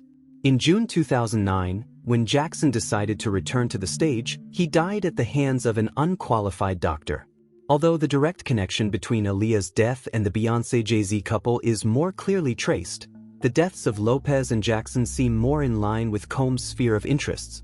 However, internet users' attention was drawn to the strange intertwining of Beyonce's September 4th, Combs' November 4th, and Jay-Z's December 4th birthdays, with the dates of death of Lopez, April 25th, Jackson, June 25th, and Aaliyah, August 25th. Coincidence or pattern? To this tangle of mysterious deaths and conspiracies, another figure is added: Donald Trump, who has repeatedly publicly called Sean Combs his good friend. Working for Diddy. Absolutely. I love Diddy. You know, he's a good friend of mine. He's a good guy. Anonymous sources provide information that Trump attended both Combs' white parties and his infamous freak parties. Although now, during the election campaign, this might be simple manipulation, the fact of the connection between Trump and Combs is unequivocally confirmed. Moreover, there is public information, which Donald Trump's wife Ivana currently refuses to comment on, that she also attended those parties and saw what was happening there. Why is everyone silent now? Perhaps because of the elections, as no one wants to risk their ratings. It is also known for certain that Combs had connections with the Democrats, particularly with Barack Obama, who also publicly spoke approvingly of him. Moreover, Combs openly supported Obama in the elections. And again, anonymous sources claim that Obama also attended Combs' parties. This entire tangled web of connections, conspiracies, and mysterious deaths leaves more questions than answers. Were the deaths of Aaliyah, Tupac, Biggie, and Jackson a coincidence, or are influential figures in the music industry behind this? Despite all efforts aimed at ensuring safety, women continue to be one of the most vulnerable groups of the population, exposed to the highest risk of encountering dangerous individuals. Statistics show that most crimes are committed against females. Sometimes, to avoid tragic consequences, it is enough to simply be vigilant and attentive to your surroundings. Elementary caution can prevent misfortune, such as using only one earphone instead of two or taking an extra turn of the head to notice a potential threat in time. Do not neglect these simple rules, as they can save lives. Criminals are constantly trying to outsmart law enforcement, and some of them succeed. But in the era of advanced technologies, it is almost impossible to go unnoticed. Every hair will be detected and examined, even if it does not belong to a human. On July 23, 2000, a former judge went for a walk on Merritt Island, Florida, USA. He intended to inspect his vessel, moored at the pier. Strolling along the wooden deck and admiring his boat, he suddenly noticed something suspicious in the water out of the corner of his eye. Leaning over to get a better look, the man smelled a strong odor of decomposition. In these parts, it was not uncommon. The carcass of a marine animal could have easily drifted here, as had happened before. The witness had repeatedly come across the bodies of manatees and assumed that this could be one of them. He called a special service to have the remains removed. However, when specialists arrived at the call, it became apparent that the situation was not as simple as it seemed. In fact, the body of a girl who had clearly died a violent death had drifted to the pier. Law enforcement officers were called to the pier. Officers from the local sheriff's department reacted instantly and arrived at the specified location. Assessing the condition of the body, they were only convinced that the girl had become a victim of murder. Given that the remains were in the water, they needed to be retrieved to the surface as quickly and carefully as possible. The longer the deceased remained there, the more physical evidence could be washed away and irretrievably lost. A team of divers was involved for this task, who descended underwater with a special bag and then pulled the body to the surface. They used equipment that, after being pulled ashore, drains all the water and tightly fits the body. This is necessary to preserve as much physical evidence as possible for further investigation. The detectives noticed that the stage of decomposition was not the latest. Bloating had not yet begun. The unknown girl had spent several days in the river. She was without clothes, but the police found torn garbage bags on her legs. The victim's arms and legs were tied with rope, as well as several layers of tape. While the rope was used only for the limbs, the tape covered the entire body, including the head. It seemed that the criminal was desperately trying to silence her by tightly wrapping her face. The deceased had her mouth, eyes, nose, and even ears taped. In addition, the police were sure that this was an attempt to deprive her of any chance of surviving the execution. It was not possible to immediately identify the victim. She had no personal belongings or documents for identification with her. Investigators immediately got to work on the murder investigation. It was evident that the girl had been tortured for a long time, possibly raped. But to finally understand what had happened, a comprehensive analysis was needed. It began with obtaining the victim's fingerprints, which were taken by an expert in this field who arrived at the crime scene along with the police squad. All of this was supposed to help with identification. A big problem for the detectives was the fact that water very effectively erases any evidence, including DNA samples and the criminal's fingerprints. In the few days that the body had spent in the river, there might not be anything valuable left for the investigation at all. A simple examination was clearly not enough. A full-fledged examination on the medical examiner's table was needed. In addition to the impact of water, great damage was caused by the heat, which accelerated decomposition, so the body was immediately sent to the laboratory. At the same time, forensic experts began analyzing the physical evidence found at the crime scene. First of all, they were interested in the unusual rope. It had a distinctive red and white pattern with a double diamond-shaped stitch. Even if this did not make the item unique, it clearly narrowed down the search area. Forensic experts found that it was a particularly strong nylon rope. It had singed ends to avoid fraying. All of this suggested that it was used not by a random person, but by someone with professional knowledge. The black rubber cord, in which the garbage bags on the legs were found to be fixed, also attracted attention. The bags themselves were badly torn. According to forensic experts, they were initially used to give weight to the body and not allow it to float to the surface.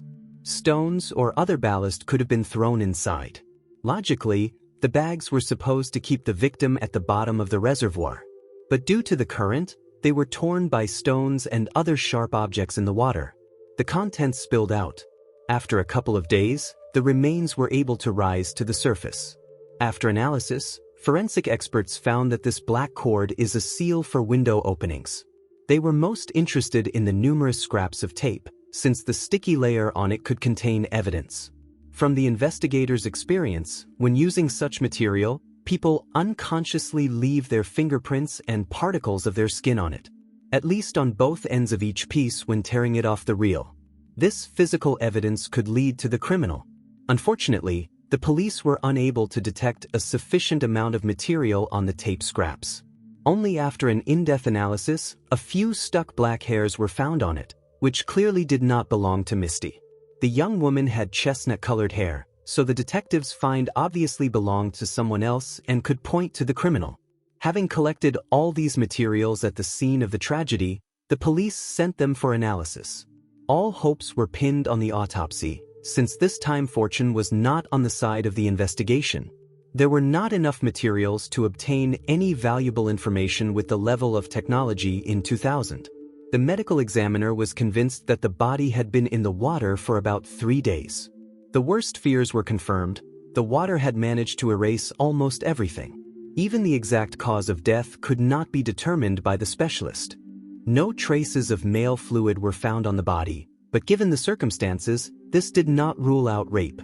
However, all these efforts were not in vain, as they helped to partially reconstruct the picture of the tragic events that preceded the girl's death. Combining all the collected information, law enforcement officers came to disappointing conclusions. In fact, they had almost nothing of value that could indicate the direction of the search. No gunshot wounds, broken bones, signs of struggle, or violence were found on the examined body. The only suspicious detail was indistinct strangulation marks on the neck. It was assumed that the girl could have died from the tape that covered her mouth and nose, or she was strangled before ending up in the river. Despite the presence of water in the lungs and stomach, this did not provide grounds to believe that the victim had choked after drowning. Given the amount of time the girl had spent in the river, the fluid had naturally filled the body. However, there were also some developments. The medical examiner established the identity of the deceased by her fingerprints. She turned out to be 22-year-old Misty Morse, who was described as a cheerful, friendly, and sociable person. Everything her loved ones said about her sounded very positive. Misty loved her friends and parties, which was consistent with her age. But she always stayed away from bad company and was not involved with the criminal world or prohibited substances. Instead, Misty thought a lot about her future. If she was not spending time with friends, she was preparing for college classes. Misty was not frivolous. On the contrary, she took her studies seriously. However, she believed that this period should be spent not only on endless studying and work but also on entertainment. On July 24, 2000, detectives went to the home of the Morse family, located in Indian Harbor Beach, Florida. They were met by Misty's mother. For the woman, it was a great shock. She immediately turned to her husband and the biological father of the victim. Everyone was stunned by the news that the girl had been murdered. The mother could barely stand on her feet from this terrible news. She really wanted to know who had dared to take her girl away. Unfortunately, the police had nothing to report on this matter. On the contrary, the officers came to the mother not only to inform her about the death of her daughter but also to get a lead on the likely killer. The woman could not imagine that in Misty's immediate circle there could be reasons for such a cruel act. In recent years, the daughter had no problematic relationships or potentially dangerous friends. Moreover, the mother was in a state of shock and generally had difficulty connecting her thoughts. However, the investigators insisted that she needed to provide at least some information so that they could continue the investigation. It was necessary to at least obtain data on Misty's last known whereabouts. The mother recalled that 4 days before these events, on July 20, 2000, Misty had returned home, beaming with excitement. She took a shower, dried her hair, got dressed, and was about to go out again. At the exit, she and her mother ran into each other and exchanged a couple of jokes. Suddenly, Misty's cell phone rang. At first, she ignored the call, but on the second one, she was forced to answer. It seemed that Misty was hiding something. To exchange a couple of words with the person on the phone, she left the room. Then Misty returned more serious, informing that she needed to leave. Usually, she was sociable, but that evening she behaved secretively, which looked somewhat suspicious. Misty promised to return the next day, but after that, no message came from her. The woman continued to remember. On July 21st, the mother went to work and spent the whole day there. In the evening, the daughter was also not at home. The woman did not attach any importance to this, since Misty often stayed overnight with her girlfriends and could stay with them for several days. Only the complete absence of phone calls and messages from the girl seemed suspicious. By the morning of the next day, the mother began to worry a lot. Despite the fact that the daughter could be absent for several days, she always reported where she was, and if she promised to arrive at a certain time, she was never late. Neither the father nor the girl's friends could get through to Misty. According to Linda, the next day, the daughter was also absent. On July 24th, Linda was going to go to the police station in the evening to report the disappearance. However, before she could do so, the worst nightmare of her life was confirmed. Investigators appeared on the doorstep and told about the terrible discovery made in a nearby river. Linda insisted that she wanted to help in every possible way, so she allowed the detectives to conduct searches in the deceased's room. Everything was as usual here, with the exception of one strange detail. Misty's purse was lying on the table, seeming untouched. Inside were all the necessary items for daily use, with the exception of a cell phone and driver's license. Obviously, when Misty left the house, she was not going to stay away for long and planned to return as soon as possible. In addition, it was clear that the last person who contacted Misty was someone well acquainted with her. Probably, it was with him that she spoke on the phone just before leaving. After a detailed presentation of the events by the mother of the deceased, the detectives decided to check the records of Misty call log. Linda's words were confirmed. 2 calls were made to Misty's cell phone on the evening when they last saw each other. After that, Misty spoke with an unknown number twice more. The first time, just before midnight, the dialogue lasted several minutes. After a short break, another call came in, which lasted only a few seconds. Unfortunately, the officers were unable to establish to whom the number belonged. Thus, at this stage, the detectives also reached a dead end. They decided to focus on the few pieces of evidence collected on the victim's body. The rope with a characteristic red and white pattern aroused the greatest interest. After analyzing this evidence, it was possible to find out that it was a specific item from a set of equipment used in sailing. The adhesive tape, which was initially mistaken for reinforced tape for household repairs, also turned out to be special equipment used in sailing. Usually, such materials are used for temporary repair of sails literally on the go. It has great strength and a strong adhesive layer capable of withstanding loads. The conclusions suggested themselves. Probably, the detectives needed a person well acquainted with sailing, or one who served in the Navy or worked at sea. The detectives again turned to the family of the deceased. It was assumed that the incident could be related to the girl's young people. Linda told about Misty's previous relationships. The police were interested in 2 young men, Ted Underwood and Bobby Cooper. Both turned out to be former boyfriends with whom the relationship lasted shortly before the tragedy. As it seemed to the investigation, they could have a motive for murder, at least jealousy. The most attention was drawn to Ted, since the young man had a long criminal history, despite his young age. The list of episodes included several crimes related to sexual harassment and burglary. According to the mother of the murdered girl, Misty and Ted agreed to meet and went on a single date, after which the girl showed no interest. The police suspected that Ted was one of those people who could not accept rejection. All this could provoke an attack by a novice criminal. Ted was immediately brought in for questioning. Contrary to the expectations of law enforcement officers, he turned out to be a sociable young man. He willingly cooperated. The guy provided the police with all the information they were interested in. He agreed to provide materials for DNA analysis. According to Ted, they really saw Misty once. It happened on the day of her disappearance. However, according to the guy, he was also not interested in continuing this connection, so the couple broke up on a friendly note. According to Ted, they met on the internet and communicated for some time before meeting. The date was appointed as a friendly meeting to get to know each other better and understand intentions. Despite the friendliness of the young man, the police continued to suspect that his behavior was a trick. In this way, he could try to lull the vigilance and divert the suspicions of the police from himself. However, Ted did not refuse to cooperate, even when he was asked to conduct a search of the house where he lived. In the process, the police failed to find anything suspicious that could link Ted to the crime. He also had no military background or interest in the sea, so the guy was excluded from the list of suspects. Moreover, he had an alibi for the entire evening and night on the day of the murder. The next possible suspect was Bobby. He was most interested in the detectives by the fact that he used his own boat. The guy clearly had an idea of what special tape for emergency sail repair and rope with a special thread weave were. The young man had no military experience. However, he frankly admitted his romantic feelings for Misty. This reinforced the suspicions. Shortly before the murder, he tried to contact the girl to establish a relationship. The guy was shocked by the news that Misty had died. The young man also did not deny the police access to the house and provided all the necessary tests. He had no criminal past, no connection with substances, or problems with addictions. In general, Bobby looked like a positive character who could not kill his secret love. During the interrogation, the young man behaved emotionally.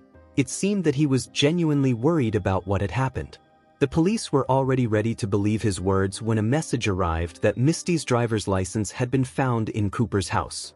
Now Bobby supplemented his story by saying that he had been communicating with Misty for a long time, and she had been to his place several times. On one of these visits, Misty forgot her license.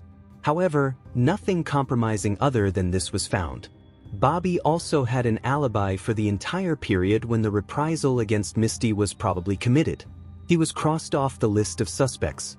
Suddenly, at the end of the interrogation, Bobby Cooper mentioned Misty's ex-boyfriend, whom the girl had told him about shortly before the murder.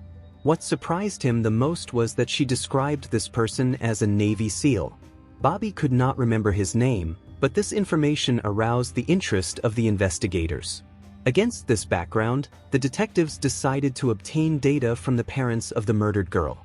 Linda remembered that among her daughter's former boyfriends was a certain Brent Huck. He indeed turned out to be a former serviceman. At the time of the relationship, the young man was 28 years old. The couple had been dating for quite a long time.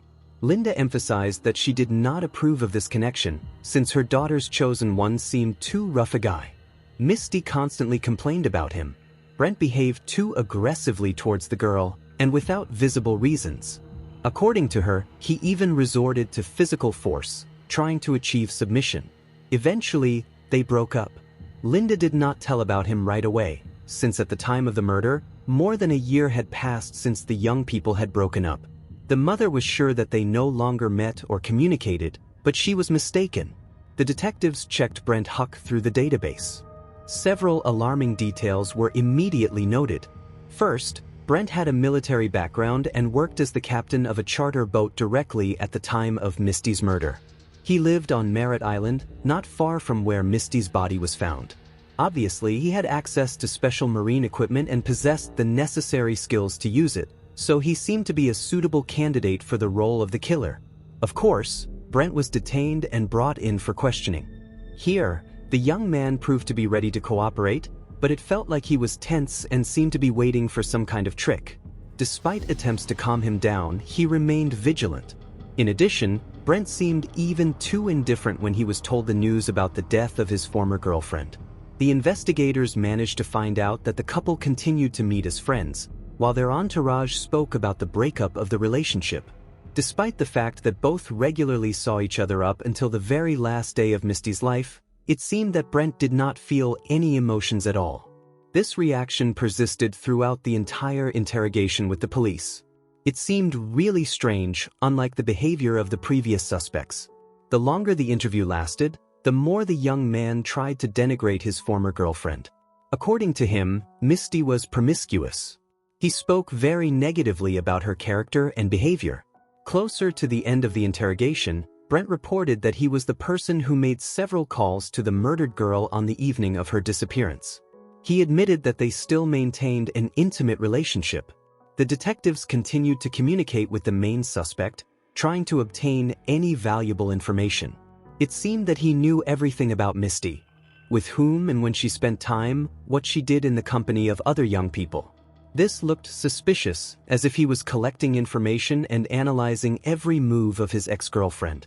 The police tried to find out what exactly was discussed during the last calls from the young man on the evening when the crime was committed. According to Brent, he heard from one of his friends that Misty was spreading a story about her pregnancy, naming him as the father of the child. Then he called Misty and demanded that she stop this slander, since at that time both were in relationships with other young people. Brent stated that he was alarmed by this story because he was afraid of ruining his relationship with his new girlfriend. The young man insisted that he did not meet with Misty in person that evening, but only spoke on the phone. During the first, longer call, he expressed his claims to her, and the young people discussed everything. During the second, short call, he made sure that everything was fine and that Misty understood him correctly. The police were skeptical about this story, since no signs of pregnancy were found after the autopsy. However, they continued to have an intimate relationship with Misty, which provided a strong motive. Could he be so afraid of his girlfriend's pregnancy that he was ready to cold-bloodedly deal with a defenseless girl? According to the police, Misty could really spread rumors about pregnancy, which was confirmed by several witnesses. However, whether it was the result of a mistake or an intentional action, it was never possible to find out. The detectives were convinced that when Brent heard this information, he panicked, so he wanted to clarify this issue in person. Perhaps there was a meeting between the young people, a conflict occurred that got out of control. However, the suspect denied such an assumption by the detectives, insisting on his innocence. The young man was found to have abrasions on his hands. They could well have been received during the struggle with the victim. In response to police questions, Brent claimed that the dog pulled him on a skateboard during a walk. Suddenly the pet jerked and knocked Brent to the asphalt. The young man assured that this was how the abrasions appeared. A warrant was obtained to search Brent's property. An important piece of evidence was found in the house almost immediately, namely, garbage bags identical to those found on the victim's legs. These were special bags that were sold only in the public supermarket. They were made in the same month and year. In the garage, it was possible to find window seals, which also coincided with the evidence collected on the victim's body. There was also sail tape and rope with reinforced weaving in the house. All this coincided with the items that immobilized Misty. Finally, everything converged at one point. The investigators had the criminal in their hands, so they turned to the prosecutor's office. However, the district attorney found the evidence gathered insufficient to start a trial. More information and confirmation of the criminal's guilt was needed, in addition to circumstantial evidence. Unfortunately, nothing new could be found for quite a long time. The detectives had no choice but to watch the likely killer continue to live his life and roam free. The relatives of the deceased were horrified, because they were also convinced of Brent's guilt. He was under investigation as a suspect, but all this did not move the process from a dead point. Within a few weeks after Misty's death, information about this case leaked to the media. The family hoped that the public would help launch it all with renewed vigor, but the interest of the press did not help. A year passed from the moment of the crime, but nothing changed. All this time, Misty's parents tried to put pressure on the police to achieve justice for their daughter. During this period, the detectives continued to work on the case, investigating even the smallest leads. It seemed that the case had thoroughly reached a dead end, but law enforcement officers did not give up. Suddenly, in the fall of 2002, valuable information came from one of the genetic laboratories in Davis, California, but it was not quite what the investigators were expecting. As it turned out, the black hair found on the tape from the deceased's body was not human, but belonged to a dog. The detectives immediately recalled the story about the torn hands because of the pet and remembered that they had seen a black dog in Brent's house. The police wondered if it was possible to identify not only people but also animals by their hair. It turned out that this was indeed possible. At that time, there was already such a case. During the analysis, it was possible to find out that the suspect's dog had the same type of coat as the hair found on the tape. It was a unique individual, a cross between a Rottweiler and a German Shepherd. There could be no coincidence. This information was a real breakthrough. It seemed that now the police had sufficient grounds to bring charges. On October 23, 2002, Brent was arrested on charges of murdering Misty Morse. The young man insisted that he could not have committed this cold-blooded murder. The prosecution believed that the motive was fear that Misty had become pregnant by him.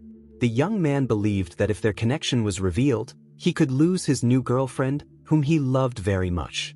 The prosecution provided numerous circumstantial evidence, as well as the results of the analysis of the dog's hair, which pointed to the criminal. The killer's lawyer insisted that the case was completely fabricated, since no one more suitable could be found. The defender tried to whitewash the criminal's image, referring to Misty's promiscuity. This caused outrage among the relatives. She was a decent girl who did not deserve such a fate. The defendant's defense insisted that the medical examiner could not even accurately determine the cause of the victim's death. There was neither a weapon nor witnesses who could point to Brent. But all the lawyer's efforts were in vain. In May 2003, the jury found him guilty of first-degree murder under aggravating circumstances, as well as kidnapping. Brent was sentenced to life imprisonment without the possibility of parole. All his appeals were rejected. To this day, Brent is serving his sentence in a Florida correctional facility. Despite the obvious connection of the young man with the crime, the motive is still not clear. Brent never pleaded guilty, did not express remorse, and continued to insist that he had nothing to do with the murder. To some, it seems that the explanation for the motive related to the fictitious pregnancy is far-fetched. However, what then could be the motivation to deal with Misty and throw her into the river? The story of Misty Morse's murder is a chilling and tragic tale of the brutal taking of the life of a young girl who had her whole life ahead of her. Despite the thorough work of investigators, the evidence and testimony gathered, the full picture of what happened on that fateful night still remains not fully understood. The conviction of Brent Huck to life imprisonment was the result of the persistent work of law enforcement officers who did not give up, even when the case seemed to have reached a dead end. However, the motives for the crime still raise questions. Was the fear of Misty's possible pregnancy really the cause, or were there perhaps some other, hidden motivations? This story reminds us of the importance of vigilance and caution, especially for young women. It also demonstrates how important even the smallest details, such as a hair from a pet, can be in solving even the most intricate crimes. If you are interested in this and other fascinating stories about the investigation of real criminal cases, I invite you to subscribe to my channel's Detective Brooks. Here you will find many impressive and intriguing stories from the world of criminology, learn about the work of investigators, and be able to immerse yourself in the atmosphere of detective investigations. Subscribe to the Detective Brooks channel to stay up to date with the most interesting investigations and amazing cases from the practice of law enforcement agencies. September 16, 2024, Reston, Virginia. A quiet autumn morning. Officer Peter Lou climbs to the third floor of a residential complex. Routine wellness check. Sydney Wilson, a successful 33-year-old woman, opens the door. Minutes later, gunshots shatter the silence. Sydney's body lies in the hallway. Beside her, a bloodied kitchen knife. How did an ordinary check turn into a deadly tragedy? Today, we will uncover every detail of this case. From the therapist's alarming call to the fatal shot. This story will make you reconsider everything you knew about mental health crises and police work. Our story begins not with tragedy, but with light. Sydney Wilson was born in Pennsylvania into a loving family that always supported her aspirations and dreams. From an early age, Sydney demonstrated exceptional abilities. She was a smart, curious, driven child who seemed capable of achieving anything. Her path to success began with admission to the prestigious St. John's College in Washington. There, Sydney quickly established herself as a brilliant student and charismatic leader. She was an active participant in student life, always ready to help her peers or lead a new project. After graduating from college, Sydney decided to continue her education at Georgetown University, one of the most respected educational institutions in the USA. She chose to specialize in business and management, demonstrating a remarkable aptitude for leadership and strategic thinking. But Sydney was not just an excellent student. She was that rare person who not only achieves her own goals but inspires others. She often mentored younger students, especially girls who dreamed of careers in business. Sydney generously shared her experience and knowledge, always finding time to listen and support. After graduating from university, all doors were open to Sydney. She could have chosen any company, any industry. But she decided to dedicate herself to a field that was truly close to her heart, real estate. Sydney started working at JLL, one of the leading firms in commercial real estate. There, she quickly established herself as a rising star. Her professionalism, charisma, and ability to build relationships helped her achieve the position of leasing manager in record time. Sydney's colleagues remember her as a tireless workaholic who was always ready to go the extra mile for a client or team member. She had a rare gift, the ability to see potential in people and projects, even when others doubted them. But work was not Sydney's only passion. Despite her busy schedule, she always found time for her second love, basketball. Since her school days, Sydney had been the star of the local basketball team, and this love of sports stayed with her throughout her life. She often spent weekends coaching girls from local schools, sharing with them not only sports skills but also life wisdom. For many of these girls, Sydney became a role model, an example of what can be achieved through perseverance and self-belief. So, at first glance, Sydney Wilson's life seemed perfect. She was the embodiment of the American dream, a smart, beautiful, successful woman who seemed to have it all. A brilliant career, loyal friends, a loving family, community respect. But as we know from bitter experience, the outward shine often conceals an inner struggle. And Sydney, despite all her achievements and successes, was no exception. When news of Sydney Wilson's tragic death spread through Reston, many were shocked. How could such a successful, cheerful person be gone so suddenly and tragically? What could have driven her to attack a police officer? These questions haunted everyone who knew Sydney. But for those closer to her, there may have been some alarming signs indicating a hidden struggle. One such sign appeared shortly before the tragedy, when Sydney shared on social media that she had taken a mental health first aid course. "I'm proud of this," she wrote. "As a leader, mentor, friend, daughter, it's important to be able to help and recognize issues in oneself and others. I think this is the greatest expression of love." These words, in retrospect, take on a new, tragic meaning. Perhaps, by taking this course, Sydney was trying not only to learn how to help others but also to better understand herself, her own problems. Perhaps this was her way of asking for help without saying it directly. People who knew Sydney recall that in the months leading up to the tragedy, she seemed more withdrawn, distant. She increasingly declined social interactions, citing fatigue or being busy at work. But perhaps behind these excuses hid something more, a growing sense of anxiety, depression, maybe even despair. Of course, all this is just speculation. Without access to Sydney's medical history, we cannot know for certain what psychological challenges she may have been facing. But we do know that mental illnesses often go unnoticed and untreated, especially among seemingly successful people. Statistics show that about 20% of American adults face mental health issues each year. However, only half of them receive necessary treatment. This means that millions of people, like Sydney, may be suffering silently without getting the help they need. The stigma around mental health often forces people to suffer in silence, fearing judgment or career consequences. This is especially true for women and minorities, who already face additional barriers and biases in the professional world. Perhaps Sydney felt she could not openly talk about her issues without risking her image as a successful, put-together professional. Maybe she thought she had to handle it on her own, as she did with all other challenges in her life. But mental health is not something one can handle alone. It is not a sign of weakness or inability. It is a medical condition that requires professional help and support, like any other illness.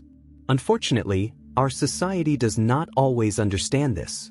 We live in a culture that values strength, resilience, the ability to take a hit.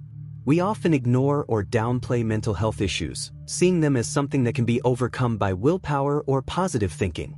But the reality is that none of us are immune to psychological challenges. Life circumstances, genetics, trauma, all these can impact our mental well-being. And when we face such challenges, we need compassion, understanding, and professional help, not judgment or dismissal. Sydney Wilson's story is a painful reminder of what can happen when mental health issues go unnoticed and untreated. It is a call to all of us to be more attentive to ourselves and our loved ones, to not be ashamed to seek help when we need it. Because otherwise, as we see in Sydney's case, the consequences can be tragic. September 16, 2024 started as an ordinary day. Nothing foretold the tragedy. Reston awoke under a gentle autumn sun, ready for a new day filled with usual errands and joys. For Officer Peter Liu, this was also supposed to be a normal workday. He woke up early as always, put on his uniform, and headed to the station. There, he received his first assignment, to conduct a wellness check at an address he did not yet know would become the site of a tragedy that would forever change his life. A wellness check is a routine procedure for police officers. Usually, they receive such requests from concerned relatives, friends, or neighbors who cannot get in touch with someone and are worried about their safety. Usually, everything ends well, the person just didn't hear the phone or was busy. But this time, things were different. The request came from Sydney Wilson's therapist, who was alarmed by her agitated state during their last conversation. This was already a troubling sign. Therapists do not often turn to the police unless they have serious reasons for concern. Officer Liu arrived at the address, Sydney's apartment in the Reston Heights area, around 10:07 a.m. He climbed to the third floor, found the right door, and knocked, not yet knowing that behind it awaited the most terrifying challenge of his career. When the door opened, Sydney Wilson stood on the threshold, a tall, slim woman in a bathrobe. She didn't look agitated or angry. On the contrary, her face was calm, almost expressionless. She greeted him quietly, saying hello twice. But then something strange happened. As soon as Officer Liu introduced himself and explained the purpose of his visit, Sydney abruptly closed the door. This was the first sign that something was wrong. The next few minutes, recorded by the camera on Officer Liu's chest, seem almost surreal in their ordinariness. He continues to knock on the door, gently urging Sydney to open up, explaining that he's there to help, that her therapist is worried about her. His voice is calm, professional, but there are already notes of concern in it. In response, only silence, broken perhaps by the muffled sounds of music from behind the door. Perhaps this was Sydney's attempt to block out reality, to find solace in familiar melodies. Or perhaps it was a sign of growing despair, an attempt to escape from something that was haunting her mind. We can only guess what was going through Sydney's head in those minutes. Did she understand who was at the door? Did she hear Officer Liu's words, his offers of help? Or perhaps she was already too deep in the labyrinths of her mind, too far from reality to comprehend what was happening? These questions will likely haunt everyone who knew Sydney for the rest of their days. They will replay these minutes in their heads over and over, searching for answers, for signs, for something that could explain the subsequent events. But in that moment, for Officer Liu, this was just another call. He couldn't have known that behind the door awaited not just a person in distress, but a deadly threat. He couldn't have predicted that his attempts to help would lead to the most terrifying, most traumatic experience of his life. Everything changed at 10:17 when the door suddenly opened. What happened next will forever remain in the memory of Officer Liu and everyone who saw the recording from his camera. When the door opened the second time, Officer Liu was faced with a completely different Sydney Wilson. Her eyes burned with some wild, inhuman fire. Her face was twisted into a grimace of rage and despair. And in her hand was a large kitchen knife, ominous, gleaming, deadly dangerous. What happened next unfolded so quickly that the mind could barely comprehend it. Sydney lunged at Officer Liu with incredible speed and force. Her movements were chaotic, uncontrolled, but filled with determination. "Oh God!" was all Officer Liu managed to exclaim before the fight for life began. He tried to back away, to create distance between himself and Sydney, while at the same time begging her to stop, to drop the knife. But she seemed not to hear, not to see anything around her except her goal. The next seconds turned into a whirlwind of adrenaline and fear. Officer Liu continued to retreat down the narrow hallway, his voice becoming more desperate, his pleas louder. But Sydney didn't stop. She continued to attack with furious rage, her knife slicing through the air again and again. And then the inevitable happened. At some point, Sydney did reach Officer Liu. The knife found its target, slicing through flesh, tearing through the uniform. Pain and shock reflected on the officer's face, but he couldn't afford to stop. He continued to back away, now leaving a trail of blood behind him. For Officer Liu, it was now a matter of life and death. He was trapped, at the end of the hallway, wounded, face to face with a woman who seemed to have lost any connection to reality. At this moment, driven by the instinct of self-preservation and years of training, he made the hardest decision of his life. "Stop or I'll shoot." His voice echoed in the hallway, filled with desperation and pleading. But Sydney didn't respond. She took another step forward, her knife ready for the fatal blow. And at that moment, a shot rang out. Then another. And another.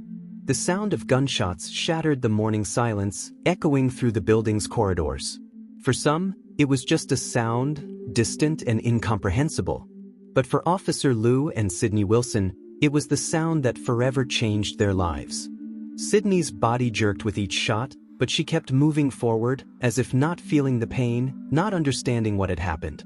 She took a few more steps before finally falling, her knife clattering to the floor. And there she lies motionless, her eyes still open but seeing nothing. On her chest, bloodstains spread, each a testament to the tragedy that just occurred. Above her stands Officer Liu, his gun still smoking. His hands are shaking, his breathing heavy and uneven. On his face is an expression of shock, horror, and pain that cannot be described in words. For him, as for all of us, this moment will be an eternal reminder of the fragility of life, of how quickly everything can change, of how even the best intentions can lead to tragedy. The officer's actions raise questions. First of all, it should be noted that the police officer made a serious mistake by allowing the woman in a state of affect to significantly reduce the distance. Despite the fact that Sydney Wilson was a sturdily built and tall woman who could potentially pose a physical threat, the police officer was obliged to follow the protocol and take all necessary measures to de-escalate the situation. Perhaps the police officer was indeed frightened and found himself in a state of affect when faced with the aggressive behavior of a woman armed with a knife. However, fear or a state of affect cannot justify his further actions and violation of the protocol.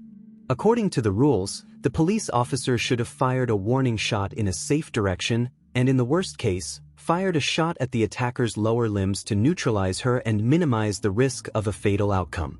However, this was not done. Although under U.S. law, a police officer has the right to use force for self-defense in the event of an attack, this does not mean that he can act uncontrollably and ignore the principles of humanity. The use of lethal force should be a last resort when all other options have been exhausted. The tragic death of Sydney Wilson raises concerns about the possible influence of race on the actions of the police officer. The question remains open as to whether he would have acted differently if a white woman with mental disorders had been in a similar condition instead of a dark-skinned woman. This case resembles the resonant case of George Floyd, when a police officer brutally and unreasonably strangled a dark-skinned offender on the asphalt, which led to his death and mass protests against racism and police brutality. Certainly, we strongly oppose any manifestations of racism, social inequality, and bias, including on the part of law enforcement agencies. The deaths of Sydney Wilson and George Floyd are alarming signals that point to systemic problems in the work of the police and the attitude towards people with different skin colors. These incidents cannot be viewed as isolated cases because they are part of a broader picture of racial discrimination and disproportionate use of force against dark-skinned citizens. Prejudice and stereotypes, which, unfortunately, are still present in society and among law enforcement officials, lead to tragic consequences and undermine trust in the justice system. To correct this situation, decisive and comprehensive measures are needed. The tragic events of that fatal morning left many questions unanswered. Why did Sydney Wilson, who seemed the embodiment of success, suddenly turn into a dangerous and unpredictable person? To understand this, we need to look deeper into the complex nature of the human psyche and the circumstances that could have led to this tragedy. First, it's worth noting that mental disorders are not always obvious to those around. The phenomenon known as high-functioning depression or high-functioning anxiety can be particularly insidious. People with these conditions can appear quite functional in everyday life, hiding their inner suffering behind a mask of competence.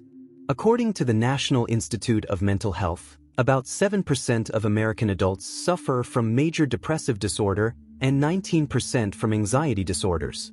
However, these figures may be underestimated, as many people do not seek help due to stigma or fear. In Sydney's case, her outward success could have served as a kind of defense mechanism, a way to escape from inner demons. Excessive busyness and constant striving for new achievements could have been an attempt to drown out inner pain or anxiety. Moreover, the high expectations Sydney may have set for herself could have created additional pressure. In our society, especially for women in the corporate world, there is constant pressure to be perfect. This pressure can be extremely draining, especially if one is already struggling with internal issues. Another important factor to consider is the possibility of a misdiagnosed or untreated mental disorder. Many serious mental illnesses, such as bipolar disorder or schizophrenia, can manifest in early adulthood. These diseases can be characterized by periods of relative stability followed by episodes of acute psychosis or mania. Statistics show that about 2.8% of American adults suffer from bipolar disorder and 0.3% from schizophrenia. However, diagnosing these diseases can be difficult, especially if the person does not seek professional help. If Sydney was suffering from such a disorder but not receiving proper treatment, it could have led to a gradual deterioration of her condition, culminating in a psychotic episode. During such an episode, a person can lose touch with reality, experience paranoia or hallucinations, and act unpredictably and aggressively.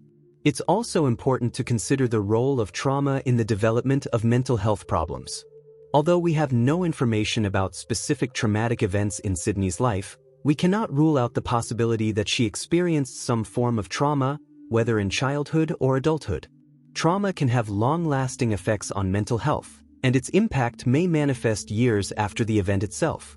Trauma can lead to the development of post-traumatic stress disorder, PTSD, which is characterized by recurring intrusive memories of the traumatic event, avoidance of triggers associated with the trauma, and heightened reactivity.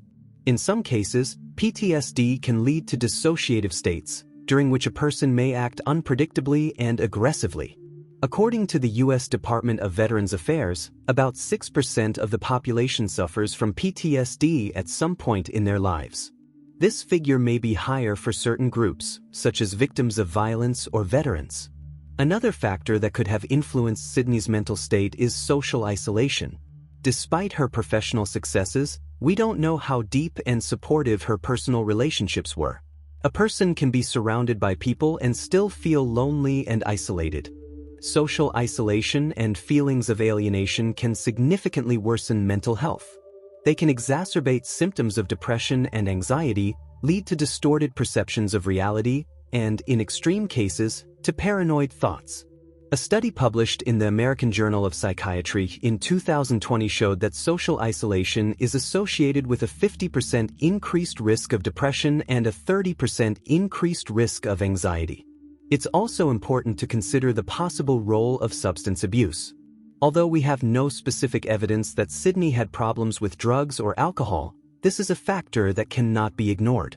Substance abuse is often an attempt at self-medication for undiagnosed mental disorders. It can temporarily alleviate symptoms but in the long run can significantly worsen mental health and lead to unpredictable behavior. According to the National Institute on Drug Abuse, about 50% of people with serious mental disorders also suffer from substance use disorders.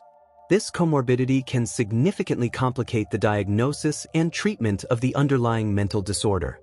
Furthermore, one cannot underestimate the impact of social media and the constant flow of information on our mental health. In a world where we constantly compare ourselves to idealized versions of others' lives on social networks, it can be extremely difficult to maintain mental balance. This can lead to increased anxiety, feelings of inadequacy, and, in extreme cases, a disconnect from reality. A study published in the journals Cyberpsychology, Behavior, and Social Networking in 2023 found a link between intensive social media use and an increased risk of depression, especially among young adults. Finally, we must consider the possibility that Sydney may have been going through some personal crisis that we are unaware of. This could have been a breakup, financial problems, health issues, or any other situation that could have caused severe stress and despair. All these factors could have acted separately or, more likely, in combination, creating a perfect storm of conditions that led to the tragic events of that morning. It's important to understand that mental health is a complex and multifaceted topic. There are no simple explanations or easy solutions.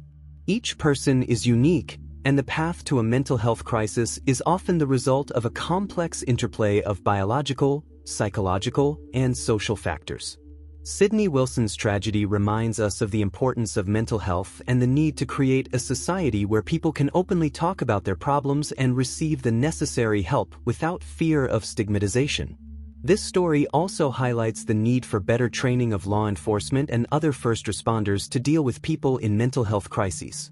Perhaps if alternative response methods were available, such as crisis intervention teams involving mental health professionals, this tragedy could have been prevented. Ultimately, Sydney Wilson's story is not just about one tragic incident.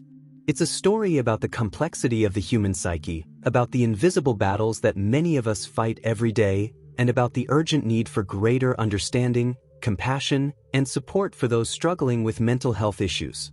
The shots that rang out that morning in the hallways of the Reston Heights building reverberated for a long time. Not only in the minds of those directly involved in the tragedy but in the hearts of the entire community. For Sydney Wilson's family and friends, this news was a crushing blow. They could not and did not want to believe that their beloved daughter, sister, friend was gone so suddenly and tragically. They could not comprehend what drove her to such a desperate act, what made her attack a police officer. Their pain and grief are impossible to convey in words. Each of them will carry this loss to the end of their days. Each will replay those fatal minutes in their heads, searching for answers they may never find. They will remember Sydney not as she was in those final minutes, filled with rage and despair. They will remember her smile, her kindness, her indomitable spirit. They will cherish every moment spent with her, every memory she left behind. But their grief will be overshadowed by questions, doubts, perhaps even anger. Why did this happen? Could it have been avoided?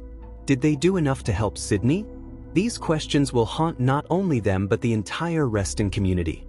Because Sydney Wilson's tragedy is not just a personal loss. It's a painful reminder of how fragile our mental health is, how important it is to take care of each other. Officer Peter Liu will also carry the burden of this tragedy for the rest of his days. Although he acted by protocol, although he was undoubtedly saving his own life, the very fact that he was forced to take another life will forever change him. He will replay those minutes in his head over and over, wondering if he could have done something differently. If he could have somehow reached Sydney, prevented the tragedy. Rationally, he will understand that he probably couldn't. But emotionally, it will be a long and exhausting struggle. He will have to face not only his own demons but also the public's reaction. There will be those who call him a hero, who say he did the right thing. But there will also be those who condemn him, who question his actions. It's not an easy burden, being the one who survived, the one who was forced to make an impossible choice. And Officer Liu deserves our understanding and support, even as we mourn the loss of Sydney. For the Reston Police, for the entire law enforcement system, this tragedy will be another painful reminder of the challenges they face every day, of the impossible decisions they have to make, of the burden of responsibility they carry. Statistics show that cases of fatal use of force by police remain a serious problem in the USA. According to the Washington Post, about 1,000 people are killed by police each year. Although most of these cases are deemed justified, each one is a tragedy and leaves a deep mark on the lives of all involved. This tragedy will also be a catalyst for reflection and discussion. Are we doing enough to support our police officers? Are we providing them with the necessary tools and training to deal with people in crisis situations? Is there a way to prevent similar tragedies in the future? These discussions will be complex, sometimes painful, but they are necessary if we want to move forward, if we want to build a safer and more compassionate society. Every tragedy, however painful, carries within it a seed of learning. It challenges our assumptions, our understanding of the world and of ourselves. It forces us to question the status quo and look for ways to change. Sydney Wilson's tragedy is no exception. It has highlighted numerous problems in our society, from the stigma around mental health to the role of police in responding to crisis situations. And if we want to honor Sydney's memory, if we want to prevent similar tragedies in the future, we must address these issues. Perhaps the most important lesson we can take from this tragedy is the importance of compassion and understanding. We all go through difficult times, we all have our own battles.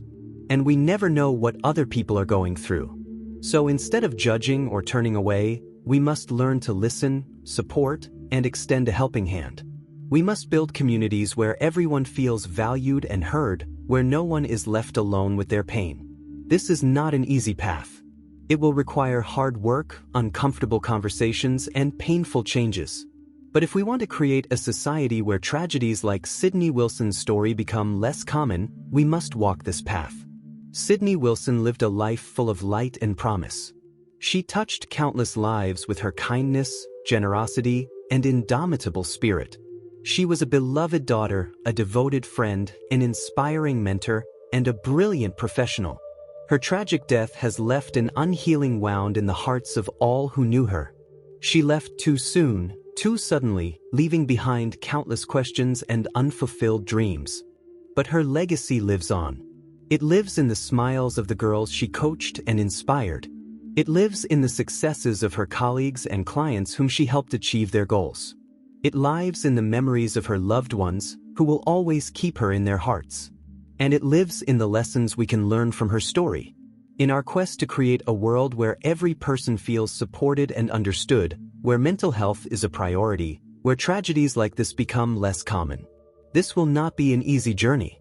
It will be filled with challenges, obstacles, and setbacks. But we must walk it. For Sydney, for all those whose stories are similar to hers, for ourselves and our communities. So let's remember Sydney Wilson. Not only the tragedy of her death but the triumph of her life. Let's draw strength from her example, from her inextinguishable spirit and boundless compassion. And let's work together to create a world worthy of her memory. This story is not an easy one. It forces us to confront some of the darkest aspects of the human experience. But it also gives us hope, reminds us of the strength of the human spirit and the importance of supporting each other. Remember, each of us can contribute to creating a more compassionate and understanding society. Even the smallest actions can have a huge impact. Thank you again for joining me today. Don't forget to subscribe to the Detective Brooks Stories channel for more captivating and informative investigations. And in the comments, share your thoughts, stories, and ideas. How can we honor Sydney Wilson's memory and prevent similar tragedies in the future? This was Detective Brooks. Until next time.